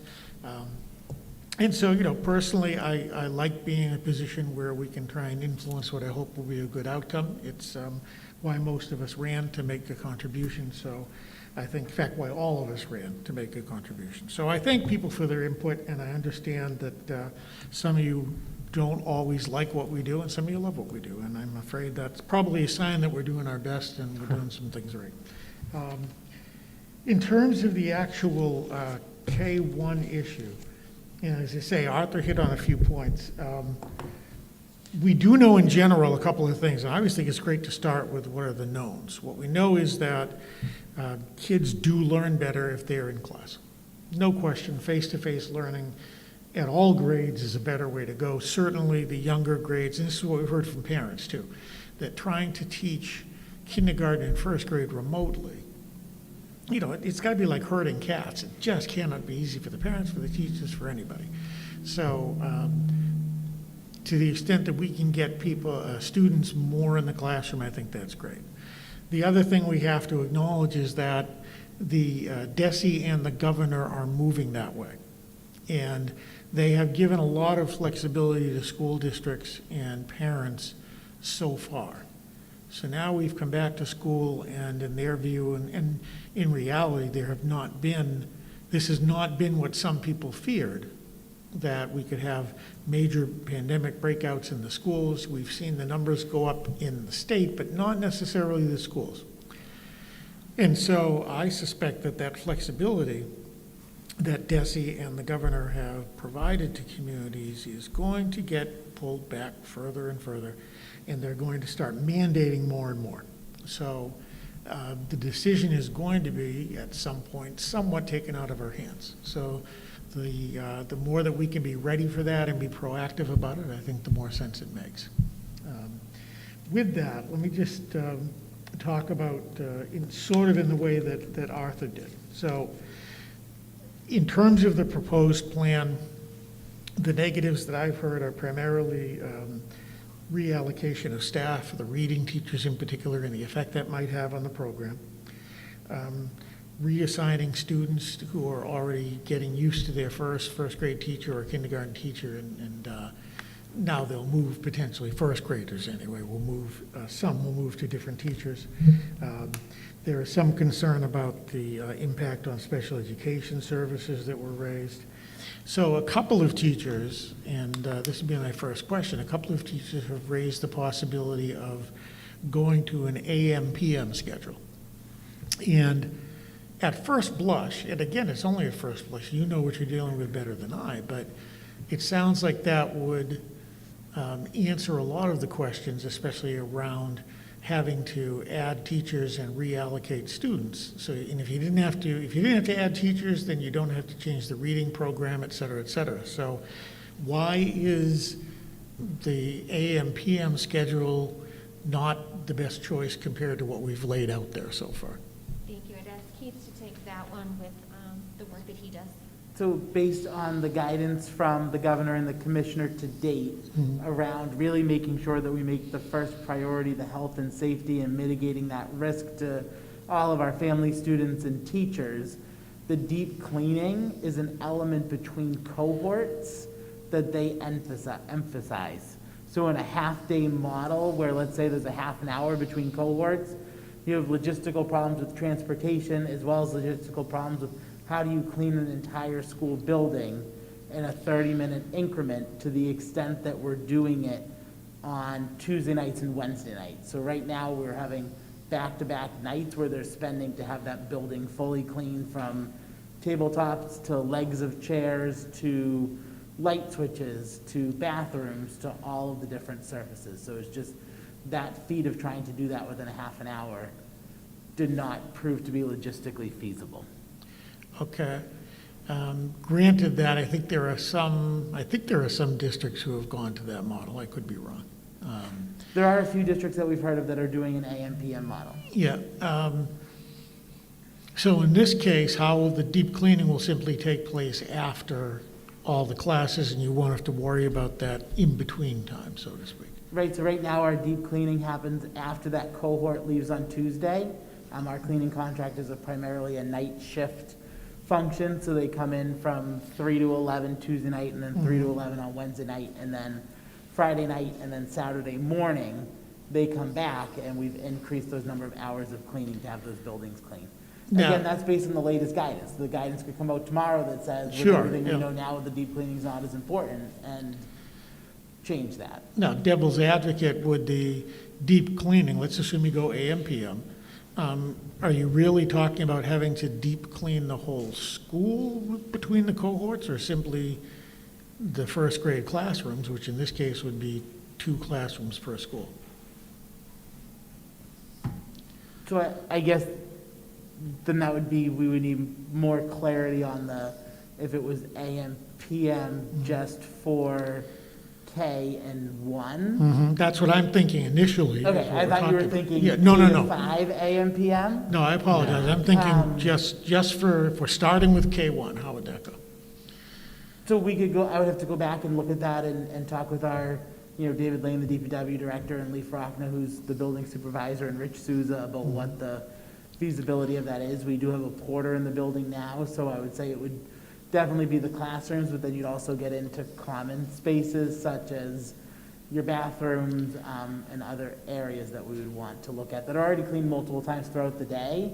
But, a bathroom cleaning in the middle of the day at 11 o'clock is different than a deep cleaning when they have, additional time. But we could go back and ask them to look.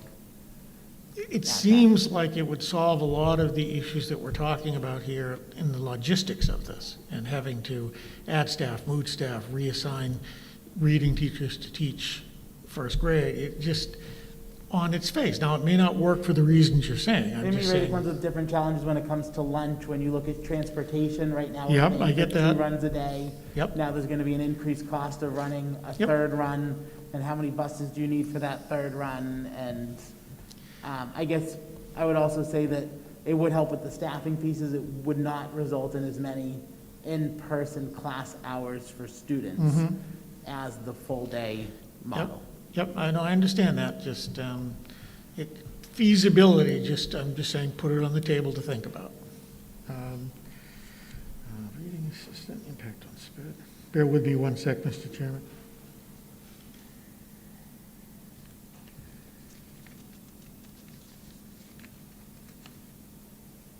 I recognize that everything is happening so quickly, it's often difficult to involve everybody you'd like to involve in the plan, and you ultimately have to make a decision. But unfortunately, the last couple of weeks, we've seen a couple of instances where things have happened so quickly that the teachers feel to some extent like they've been caught unaware or haven't had enough input. And I think that's largely a matter of circumstance. But I hope that the time between now and November 30th, at least some of it can be used, not just to say, here's how we're going to do it, but to really get some input, because there may be some ideas as to, improvements we can make, or ways we can make this more seamless. So I think that the teachers can be our ally in putting this all together.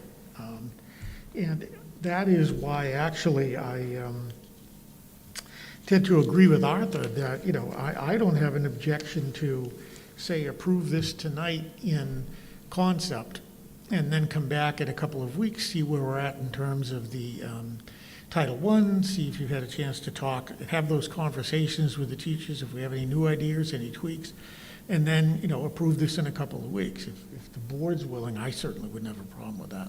And again, that's just my thought, but I think, Arthur, you had a good idea when you raised that possibility. And bear with me one sec.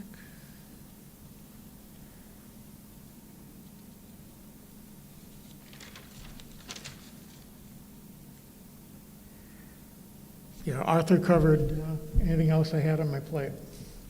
So thank you, Mr. Chairman. Great. Jeff? Thank you.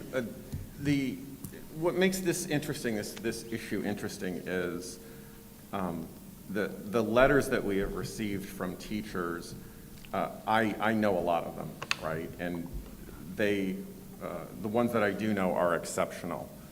I mean, exceptional teachers, very, very good. And so when as a school committee person, I receive, letters from people I have a lot of respect for, I really want to make sure I take the time to read them, to understand the issue, and compare it to other views that we're getting, right, to kind of take the balance. And so I do think Arthur and Eric did present a lot of the points that were mentioned. And I think, I want a lot of our teachers to hear that what we are saying and what we are reading are a lot of times verbatim from what they wrote, right? And I don't know that they get enough of a voice in this process. Now, as Eric said, they might not agree, certainly with everything that I might, say or vote on, but, I do want everybody to understand the perspective that we're sort of coming from, and we understand that the classroom experience that they're talking about, they are in the best position than any of us to understand that. We understand the logistics in terms of budget, in terms of parental, views or letters that they might not get. We have to take all of that into account. But I do believe when we hear about a classroom experience that it is their views that we need to listen to in particular, and that's where you're hearing a lot of these concerns come from. So, having said that, I only had a few more minor questions that came up in the letters to ask for. One was, one teacher, I said 40 plus students are reading below grade level. Now, is that typical? Is that more than in previous years? I don't know the exact statistics, and I don't even know what grades, to be honest, but is that correct, and is that, cause for more concern than it would normally be? So I can tell you that the last time we formally collected data on students was in January last school year. And at that point, our current second graders, so then first graders, we had an average in January of about 32% students reading below benchmark. Now that is pretty typical for us because what happens in first grade is actually quite magical, might be a strong word, but it is actually quite magical. When you watch a kid learn how to read in first grade, the levels of reading that a first grader goes through in one school year is astronomical. So where a fourth grader might move a couple reading levels across a school year, first graders jump every month they're moving, and the first grade teachers are constantly doing running records, so they're moving and moving. So the numbers from January, I would say, are typical for where kids are. That number will decrease had we been in school from March till June, if that makes sense. We can't answer the question of where students are right now. That data will be in, is November 16th next week? Monday. Next week, Monday. So the principals and myself already have a meeting scheduled for November 18th, Wednesday, to look across K through 5 where all of our readers are. So currently I can't address the 40, I don't know I don't have that data. Okay, because that was the concern, by moving some of the reading specialists, that progress might not happen. But am I interpreting the move that we're attempting to make is that by adding more full-time instruction in kindergarten and first grade, that learning, in particular reading, will still happen even though the reading specialists are not available as a specialist to move in different areas?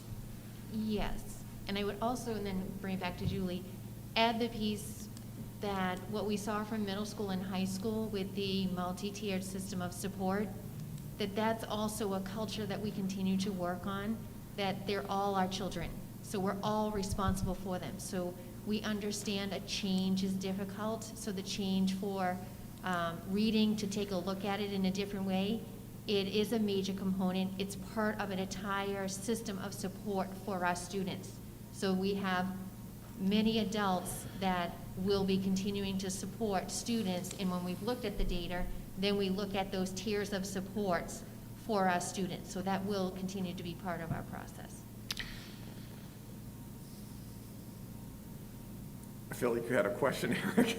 Well, Go ahead, go ahead. I'm sorry. No, go ahead, go. No, it's just that something you said and then followed up. So we're talking about the fact that the first grade students from last year missed March through June. Right, 32% or so, I think you said, are below reading level in January of last year. Now they missed March through June.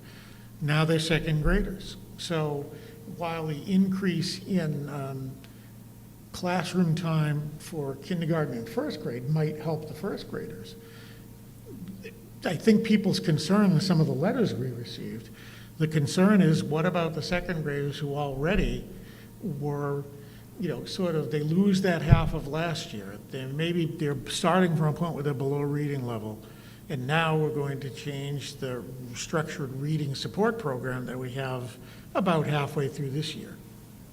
So what about the second graders, I guess, is the issue. So like Dr. Dana said, we will be looking at the data next week, and we will make the best decisions possible as to who our neediest readers are and who we have available to support those students, looking across the 5 schools with the literacy coach, myself, the principals, looking at incorporating additional Title I support. So we will start working on that next week. Yeah, I appreciate, what the time you're taking, what you need to do, but it sounds like a plan to make a plan. And maybe that's the best you can do at the moment, but you know what I mean? It's like our main concern is getting that first grade and kindergarten up and running, and then we'll try and fill in the other pieces. So. No, I would disagree on that. Okay. We do have a plan, and it needs to take time. So we're not pitting first graders and kindergartners against second graders. No, and I don't mean to say that we are. Our job is to look at all of our students. In every decision we make, we look at all of our students. The plan is going to take some time. So we were put together the K-1, and we're sharing with the community that, yes, over a 2-week period, the posting went out. We know we have those pieces in place, but they do need, I agree with you, Mr. Crane, they do need to be implemented over the next couple of weeks. And we will come back to you if the plan did not work the way that we thought in the implementation. But I do feel as superintendent, we have a sense of urgency, right? Our children have been out of school. We're trying to meet the needs of our faculty, our parents. In doing that, all for the sake of our students. So with that piece of it, that's why we are bringing you tonight with, I do feel as a sense of urgency to start this process with K-1, and we have not left out our second graders. They are part of the plan. Okay, and I don't propose that November 30th is the wrong day to start this either. So, no, I hear what you're saying. Thank you. And I interrupted you, Jeff, I apologize. No, that's fine. Those were good follow-ups. I was actually going to go a different direction, which is conversations we've had 2 years ago on classroom size. When the second most amount of letters I've ever gotten is regarding classroom size, in particular for elementary schools. And what we had talked about at that time was, when Smith School is there, there's some movements that can happen as there's a lot of physical space.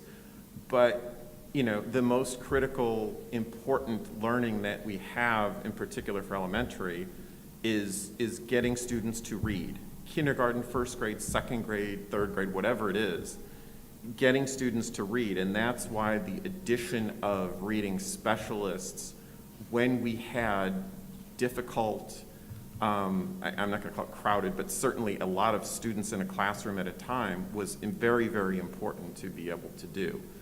And so what I'm hoping is that if the relative class sizes that we have right now are able to support a better structure than what we've had in the past, I will feel, more comfortable that, we're doing better than we've been able to in the past. And then, okay, maybe the reading specialists, while certainly critically important, especially if we have a significant number of our students who are not at grade levels being able to read, then that's important. Just a couple of other points that some of the teachers made, you know, was the physical safety of the teachers, the distance, and we said we're keeping students, you know, 6 feet apart.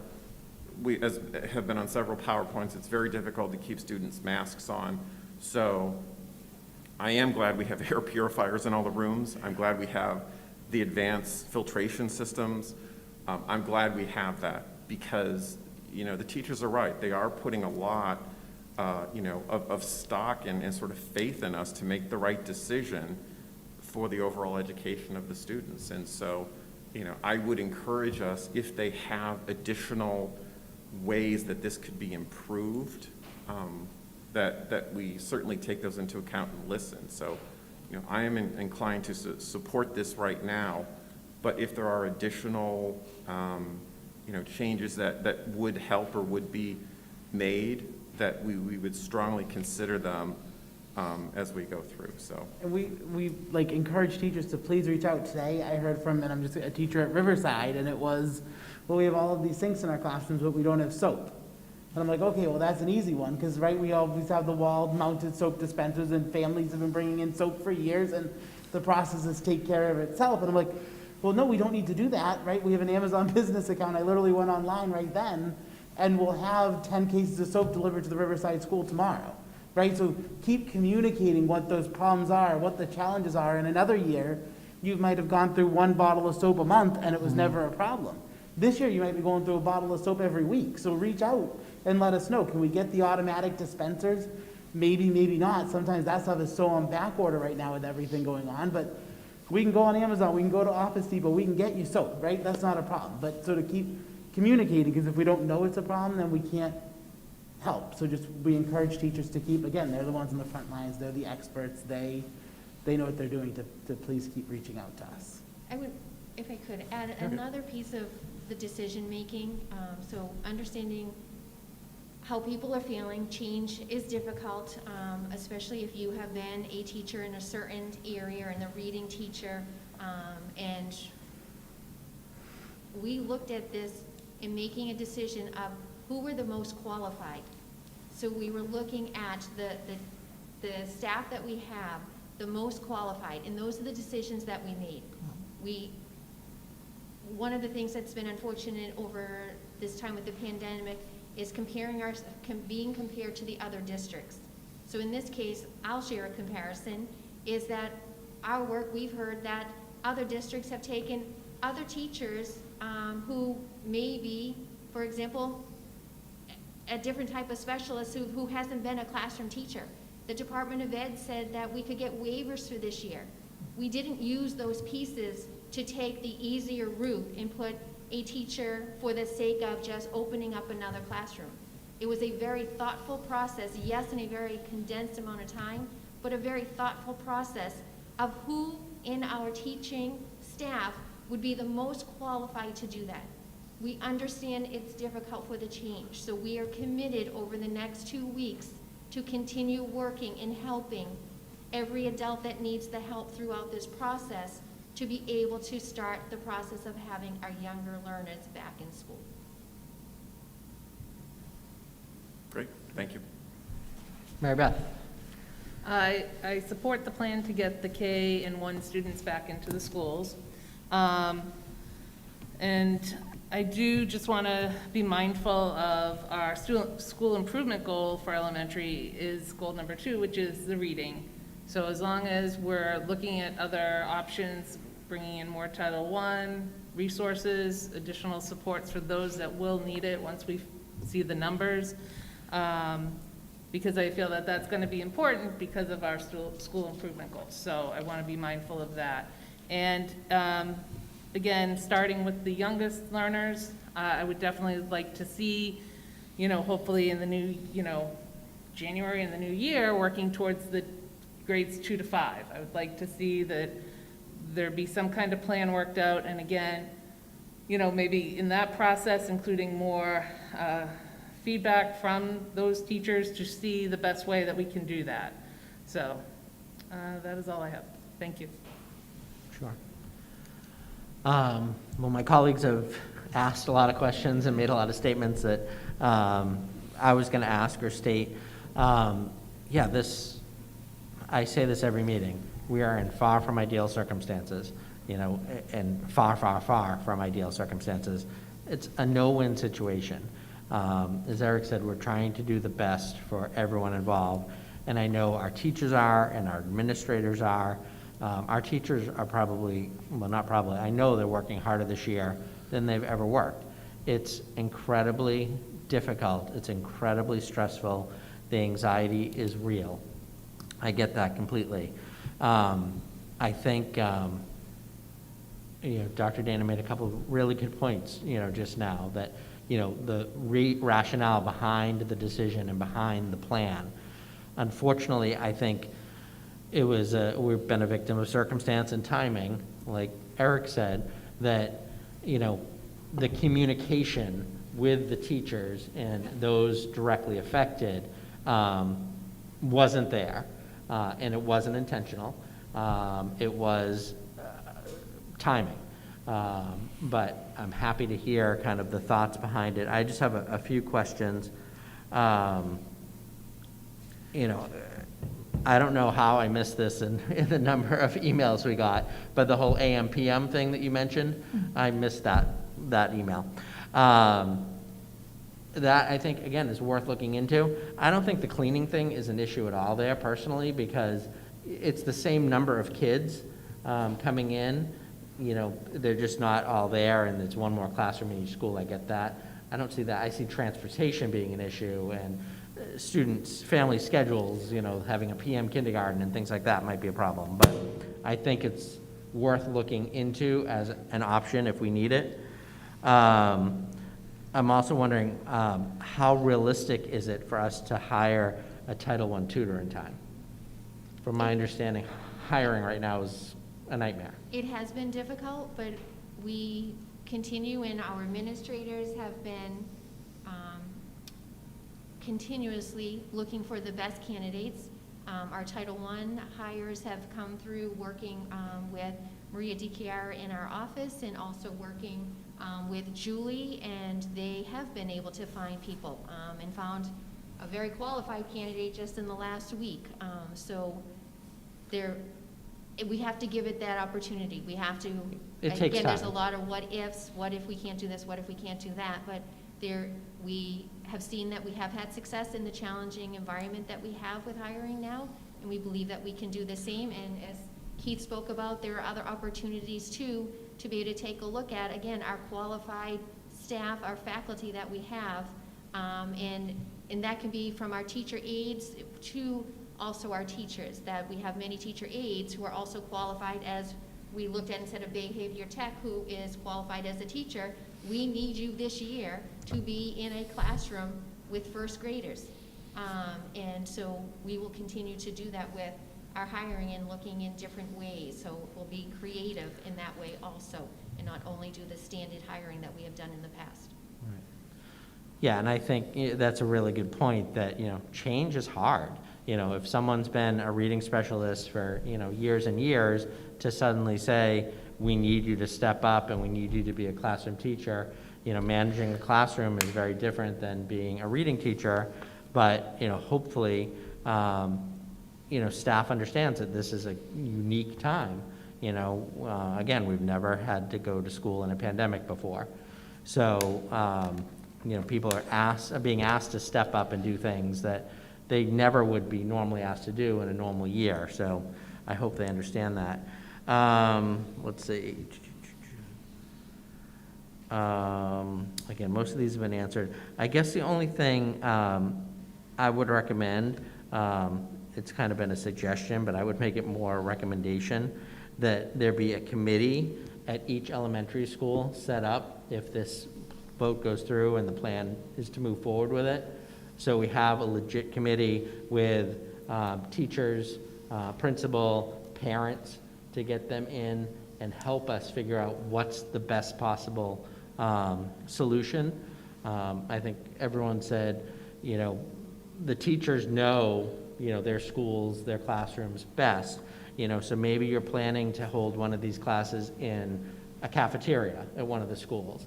And someone might have an idea to do it someplace else, and it might be a good idea that works. It might not be a good idea, but I think getting that feedback from them to help develop this plan is, will be really important, because we need the teachers to buy in for it to be successful. So, I agree, and looking at an additional committee, I think we need to also look at the resources that we do have, and then how we do things differently during a pandemic. So a resource maybe that we don't use as often is our school councils. Each school has a school council that has a community member, it has our teachers, it has parents on it. So that's an opportunity there.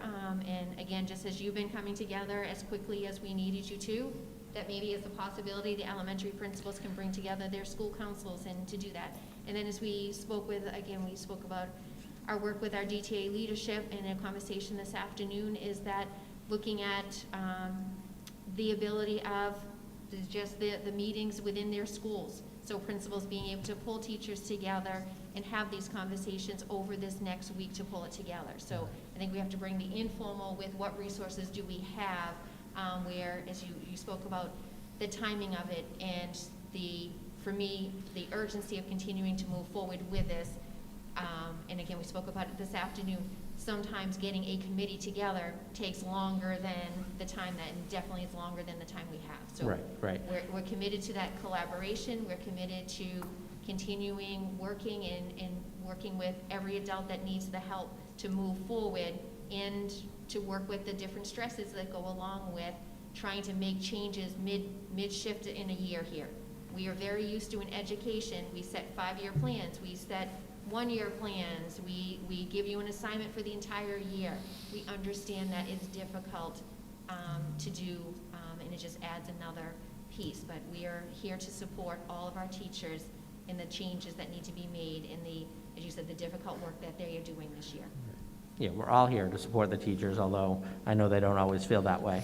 And I'm not thinking huge committees, I'm thinking select small number of people, because too many people in any situation, and especially in a situation where you need to get action done quickly, the old, the saying, too many cooks, in the kitchen is not a good thing.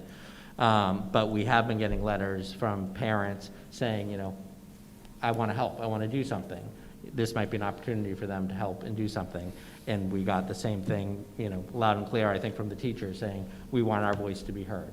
So as long as we're hearing those voices and listening, and then obviously as an administration, you need to make the final decision. And hopefully, I had an old boss once that said, I'm going to listen to everyone in the room, and then I'm going to make a decision, and I want you all on board with this decision because we need to move forward. And I think that's a similar situation here, where we need everyone to get on board so we can move forward. I think that was it. Again, just one last point to reiterate is I feel like my colleagues that the state is going to limit the amount of flexibility we have here anyways. It is a clear signal from them that they want kids in school. And they're going to be pretty soon dictating how that happens. So if we can do it our way for as long as we can before that mandate comes down, I think we're going to be in better position than to all of a sudden have to live up to that mandate. Mary Beth, you had a question? I just want to go back to the cleaning part. I think the cleaning was that guidance from the state, Keith, on cleaning your buildings in between? There's lots of health and safety regulations and guidances, so reading through those and trying to adhere to them. Right, and I think part of the cleaning, it's making it safe for all. So I think that, I agree, I don't think a half hour is enough time to clean a building, even if you're doing the kindergarten and first grade classrooms. I mean, I'm certainly open to a AM, PM, but I do agree, I'm not sure about the timing on all that. And transportation costs, again, it's difficult right now. But just going back to the plan, going forward, Dr. Dana, is to get as many students back into school as possible, correct? Yes. And beyond this first step here, do you have any additional information-ish? I mean, you're working on the other grades going forward? like 2 through 5? Is that what we're like talking about with, future discussions with each level of education? The next stage for us, and this has been a piece too, when we have parents who want to ask, will ask us, what's the criteria, what's the metrics? We don't hear about coming back. And the one major piece that we continue to say is the 6 feet. So we understand that the original guidance from the state had 6 feet as feasible, and that's the CDC recommendation. Things, again, evolving, changing, new data about what we thought could happen, what is now actually happening in schools, not having the school transmission. So that is the next conversation, but that's a conversation that needs to be next, as to taking a look at between 3 feet and 6 feet as a community, and so we'll be bringing that back to school committee at a future meeting as to those next steps. But this is where we've been talking about the finances, the resources that we have, K-1, and was a beginning to have the younger learners with the criteria we were looking at. The next step for the entire district, 2 through 12, will need to be taking a look at 3 feet to 6 feet. I'd also maybe finish on the piece where the AM and PM, the logistics of cleaning and the busing, that is a consideration. Keith also added the piece where if we go to AM into PM, the initial pieces, that's shifting 2 full days here to spreading it out over 4 days. It doesn't accomplish our piece of, again, as you said, what are the criteria? What are we trying to get to? And then we can receive all of that feedback in different ideas. Yep. On that piece of it, it doesn't get us more time for the learners. All we're doing is shifting the time. Makes sense. Yep. Thank you. You're welcome. I would just add, Mary Beth, back to your question, that is, if that's what the community decides we want and that's the direction that we move in, that is another piece that would need to be impact bargained with the teachers union, because that is in the memorandum of understanding that we started the year with them, is the 6 feet of distance. Correct, so it would be the distance, right. So when looking at trying to get more grades in, or more students in each of the grades, it would be, one of it is looking at the distance. And right now it's at 6 feet, and I know I saw something last week where I can't remember who's, what organization said it, but they were like, well, possibly 3 feet. Again, I don't know if that was a governor thing, a state, a CDC, I can't remember where I saw that, but that's like the new information that they're recommending. So again, that is something that would have to be looked at with the teachers union, correct? Discussed. So Right, there's. This K-1 plan is all with 6 feet, maintaining the 6 feet. Correct, 'cause For us we're to using- expand based on physical space limitations, that What- would be a piece that would need to be What, discussed. I meant to ask this, what are the numbers going to be in those classes? Average number of students in I was gonna say, 12. first grade, 12 to 14. 12 to 14 In kids first in each grade. classroom? And then kindergarten would be slightly larger, looking at those larger, so probably 16, 17. Yeah, 17 is the highest. In a class? Yeah. What is it right now? Half Well, of it's- it. Half of that. So essentially, it's 9 or 10, but they're split, they're right? split. So on average, let's say there's 20 or 21 total kids in each of the first grade classrooms for a total of 42. Yeah. So instead of having 2 21s, you get 3 14s, but now they're all together rather than split into half and half with a 10 and an 11. Okay, all right, thank you. Can I just ask one clarifying question? I just want to make sure I heard this right, that, if, when this vote's taken and if the plan goes through, you will look at that data that comes out on the 16th, that the principals are having their meeting with Julie on the 18th, and based on that and future conversations with teachers and everyone else, if you determine at that point, this might not be the right plan to do now, you'll inform us and Yes. Okay, or maybe it's not the plan to do, November 30th, we want to wait till January, or, whoa, our reading is off the chart, we need to pull back and still hire more reading teachers. Thank you, yes. Okay, great. Any other comments? Just that we've asked some pretty pointed questions for you guys, and I know that, and I think we had to. But I think we all do understand that there are chess pieces on this board that we don't have a full understanding of. And that's not your fault, it's just that we don't know every budget intricacy that there could be as to why a particular, half-day plan might not work, even beyond the educational piece. There are things we know from a budget standpoint that and understand in a deeper way than we can. And so, I'm ready to put my trust in the fact that you'll try and accomplish what needs to be done in line with what we've talked about tonight, and we'll come back to us if you need to go a different direction. Thank you.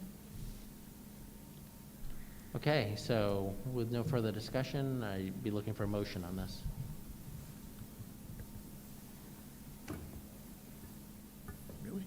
All right, I'll move to approve the superintendent's recommendation regarding the elementary plan, which proposes to begin K-1 on a full-day basis, 4 days a week, starting November 30th. That's my motion. Second. Okay, so we have a motion and a second. All those in favor? Aye. Opposed? Aye. None, so the motion passes. Thank you. I appreciate that. Thank you. Okay, moving on, unfinished business. I think we just handled that, right?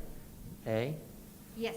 Okay, great. So B is next, which is the independent review of DHS culture and climate.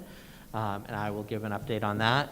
I had a conversation with the independent investigator that the school committee hired back in August, I think it was, on Friday. She informed me once again, it's been a very slow process. She's been trying. She did, though, have more success between this meeting and our last meeting than our prior month. I had a couple people reach out to me to ensure that she was doing this on behalf of the school committee, so I assured them that she was. So it is going to take some time. She is making progress, and we're going to get there. So I want to just once again remind the community that if they have any firsthand knowledge about any activities that, inappropriate activities, let's say that, at Danvers High School, that they can share with the investigator, it would be very much appreciated for you to reach out to her. Her information is on the website, the Danvers Public School website, but I'm going to once again here give her name and contact information. It's Allison Kirker, and it's Allison, Alllyson, at Kirker, which is Kurker, Paget, PAGET.com. And her phone number is 781-651-4901. And again, feel free to reach out to me or anyone on the school committee to get confirmation of her legitimacy. And please, if you can, if you have any, again, firsthand knowledge, please reach out to her. Okay. Strategic plan. Thank you. This evening, the superintendent recommends the approval of our proposed 2020-2021 Danvers Public Schools strategic plan for a second reading. So moved. Second. Okay, we have a motion and a second for the strategic plan. Any discussion? Hearing none. All those in favor? Wait, we I have have one, discussion, I'm sorry. Just real quick, given everything that's going on, it's good to keep moving ahead with the strategic plan, the school improvement plans, but I think we understand that there's going to be a lot going on, so don't feel, just come back to us if you need to alter or change. Thank you very much. Yeah, I would agree with that. Any other discussion? All those in favor of approving the strategic plan, say aye. Aye. Opposed? None. The strategic plan carries. Thank you. And next item is our school improvement plans. The superintendent recommends the approval of our proposed 2020-2021 pre-K to 12 school improvement plans for a second reading. So moved. Second. Any discussion on the school improvement plans? Hearing none. All those in favor, say aye. Aye. Opposed? None. The strategic plans carry. Thank you. So as we Or the make school it- improvement plan, sorry. The school improvement plans. Thank you. As we make a transition to ask our administrators, they're all set for their pieces. As the school committee finishes up their new business. You guys don't want to just stay over? It's almost time to start again. Thank you very much to all of you. Thank you all very much for all your hard work. So then, new New business. business. A couple of our items are homeschool proposals. The superintendent recommends the approval of the notice of intent for homeschool education for the 2020-2021 school year. So moved. Second. Any discussion? Hearing none. All those in favor, say aye. Aye. Opposed? None. The homeschool plans carry. We have one fundraising request. The superintendent recommends the approval of the fundraising events for the Thorpe Elementary School PAC. So moved. Second. Any discussion? Hearing none. All those in favor, say aye. Aye. Opposed? None. The Thorpe School fundraising request passes. Thank you. The next one may seem odd on here, the out-of-state overnight field trip request. This is a revision, I'll read it in just one moment, but it's a revision from one of the high school field trips from this year to move it to the school year of the 21-22 school year. And I would add to this motion that knowing that, again, in COVID, if things do not change, then we would be looking, taking it off of the agenda for the next year. But at this point, it would help the group in working with the tour group to be able to say it's canceled for this year and a possibility for the next coming school year, and to be able to have parents switch. So the superintendent recommends the approval of the out-of-state overnight field trip for DHS to Germany, Austria, and Italy during February break of 2022. So moved because it's very hopeful. Second, because we are putting that positive energy out there. It's all about the positive energy. I have a question. Just seeing what happened this year with some school groups, they had a hard time getting their money back from the company, whatever company they used. Is there insurance here? Is there, it's an expensive trip. I'd hate to see families lose a lot of money if, God forbid, they can't go. So I just didn't know, is there something in place? Do you know with this company? This was actually a trip that was booked pre-COVID, so they're still in that same situation that families were to lose. So part of the reason of asking you to approve it now is the opportunity for students who are seniors this year who won't be able to attend to potentially have an underclassman who is willing to attend to help it so that they don't lose any money, which is why we're asking you to approve it now. Sounds good. Okay, that's all I Okay. had. All those in favor, say aye. Aye. Opposed? None. The field trip carries. Order of business. Communications, we always keep our North Shore Education Consortium. Dr. Tatum did give an update in her presentation there. They are making progress, and the repairs to the building are on target to be completed at the end of this calendar year. Great. Legislation, Eric? We had an election this week, I don't know if anyone, last week, I don't know if anyone noticed, but now Sally Kearns, who is a classmate of Arthur's and I, actually, you can't get rid of the class of '78 apparently. So Sally Kearns won the race for the state representative seat being vacated by the retiring Ted Spiliotis. And we wish Sally the best of luck. Look forward to working with her. Joan Lovely was reelected as state senator. The MAS&C meeting was this weekend, the voting meeting, and I will say that pretty much all the resolutions ended up passing. And the new president-elect is Andrea Wadsworth from, I believe, Lee, Massachusetts. It was a very interesting meeting, and I was, really, there was an awful lot of discussion about the proposed resolutions, which will lead to legislation being filed. I was impressed by how many school committees and school committee members really were vocal about certain things and get into the nitty-gritty of the resolutions. And there are many committees that actually take a vote on the resolutions themselves at a meeting before the convention so that the representative knows how they want to vote. So that might be something we want to think about, but it was a very, very good experience. The other thing is we know that the governor's budget, which now came out a couple of months ago and is still sort of pending, did provide more money for education, but we'll see where that takes us. But, you know, there's a chance Danvers will get some more money out of that too. That'd be great. That is the report. Great. Mary Beth, Deep? Deep's November meeting will be November 18th, 8 a.m. It will be virtual. For more information, folks can find it at supportdeep.org. And that's it right now. Great. Jeff, Danvers Cares. Danvers Cares had its last meeting on November 2nd. We covered youth group planning, the student-led anti-discrimination club, as we've talked about, the Downtown Holiday Festival, looking at a virtual tree lighting event, some work on the web page, and then a Smith mural project as well. Great. Mary Beth? I just wanted to add, thank you, Jeff.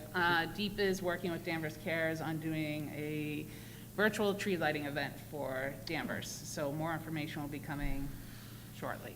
And DCAT, we're working with DCAT as well on that, so. Great. Thank you. Excellent. CPAC, any luck finding the date for that meeting? I did not. Okay. But we So, will put it on our website. Okay. We'll check in with Dr. Tatum and get it onto Okay, the great. website. so anyone listening that's interested in attending the December CPAC meeting, it will be up on the Danvers Public Schools website. Policy, nothing. We've had enough meetings, so fortunately we haven't had any policy meetings. Eric, Danvers Human Rights and Inclusion. The November meeting would have been on Thanksgiving, so the November meeting has been canceled. I do know, Lisa, I could not attend this meeting, but there was a subcommittee meeting. I assume you attended. Would you be able to talk to that a little bit? Because I was unable to be there. Sure. We have our subcommittee with education that we do meet, and we had a number of the members from the committee with us, and we're able to talk about next steps, looking at really the equity pieces and share what we were doing as a district, shared our courageous caring draft definition that we have been working on, and then also looking at the piece of having a student voice and hearing, so we continue to hear that piece. So really working on a connection between Danvers Cares and the Human Rights and Inclusion, and the work that Lila plays in many different aspects here. So part of the anti-discrimination group, working with our peer leaders at the high school level, maybe a nice connection. So we will be setting up another meeting to look at doing a virtual Martin Luther King event. Great. Okay. Great. Thank you, Lisa. You're welcome. And back to you, Mr. Secretary, for the minutes. I move that we approve the minutes from the October 19th, 2020 regular meeting to be released, and the November 2nd, 2020 school committee workshop also to be released. Second. I assume no discussion? Excellent.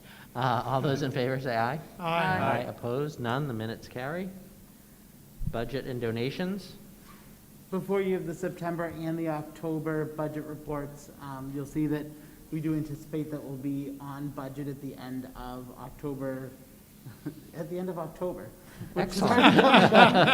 as well as the end of the fiscal year in June, and we do have some money in management reserve and making sure we hold enough to cover those food service deficits and the other unknowns until we get more clarity around those. And then we would like to thank Miss Ann Schaefer and Miss Marie Schaefer from Wenham, Mass, who gave us a donation of handmade masks for students in need who didn't have them. So we would That's like nice. to give a big Very thank you nice. to them. for that. Thank you. Thank you. Just a quick question on the food services. Is that deficit, is that just through the end of the calendar year, or is that continuing through the whole school year? The whole school year. Whole school year, And okay. that's just an estimate at this time. We've reduced some payroll expenses. We've got our first subsidy check in. We're working to reduce expenses. And actually, I guess this is a moment just to say thank you to Tom Powers, who's going to be retiring and leaving me. I'm Oh. very disappointed, in December. So we Wow. have posted for a new food services director, which transitions into personnel, but, so Take it we're away. gonna be welcoming a new food services director. I couldn't convince him with COVID that he wanted to stay with all of this. Well, Tom's done a great job for us for so Yes. many years, so he'll be missed. Great. Do you want to move right to personnel? That's in, so you'll just have our, kind of our hiring as we've gotten the year underway, for the most part, a few resignations and then a few leaves. We continue to work towards being fully staffed and get closer and closer each week. Excellent. I believe that brings us to the end of our agenda. Our next meeting currently is scheduled for December 14th. Obviously, with everything that is changing in our crazy world, if we need to meet prior to that, we'll do the proper posting, and we will meet then. Otherwise, we will be back here on December 14th. Motion to adjourn. Second. All those in favor? Aye. Aye. Opposed? None? And I have to look at the clock. I didn't know if I was going to have to say good morning, Danvers, but good night, Danvers.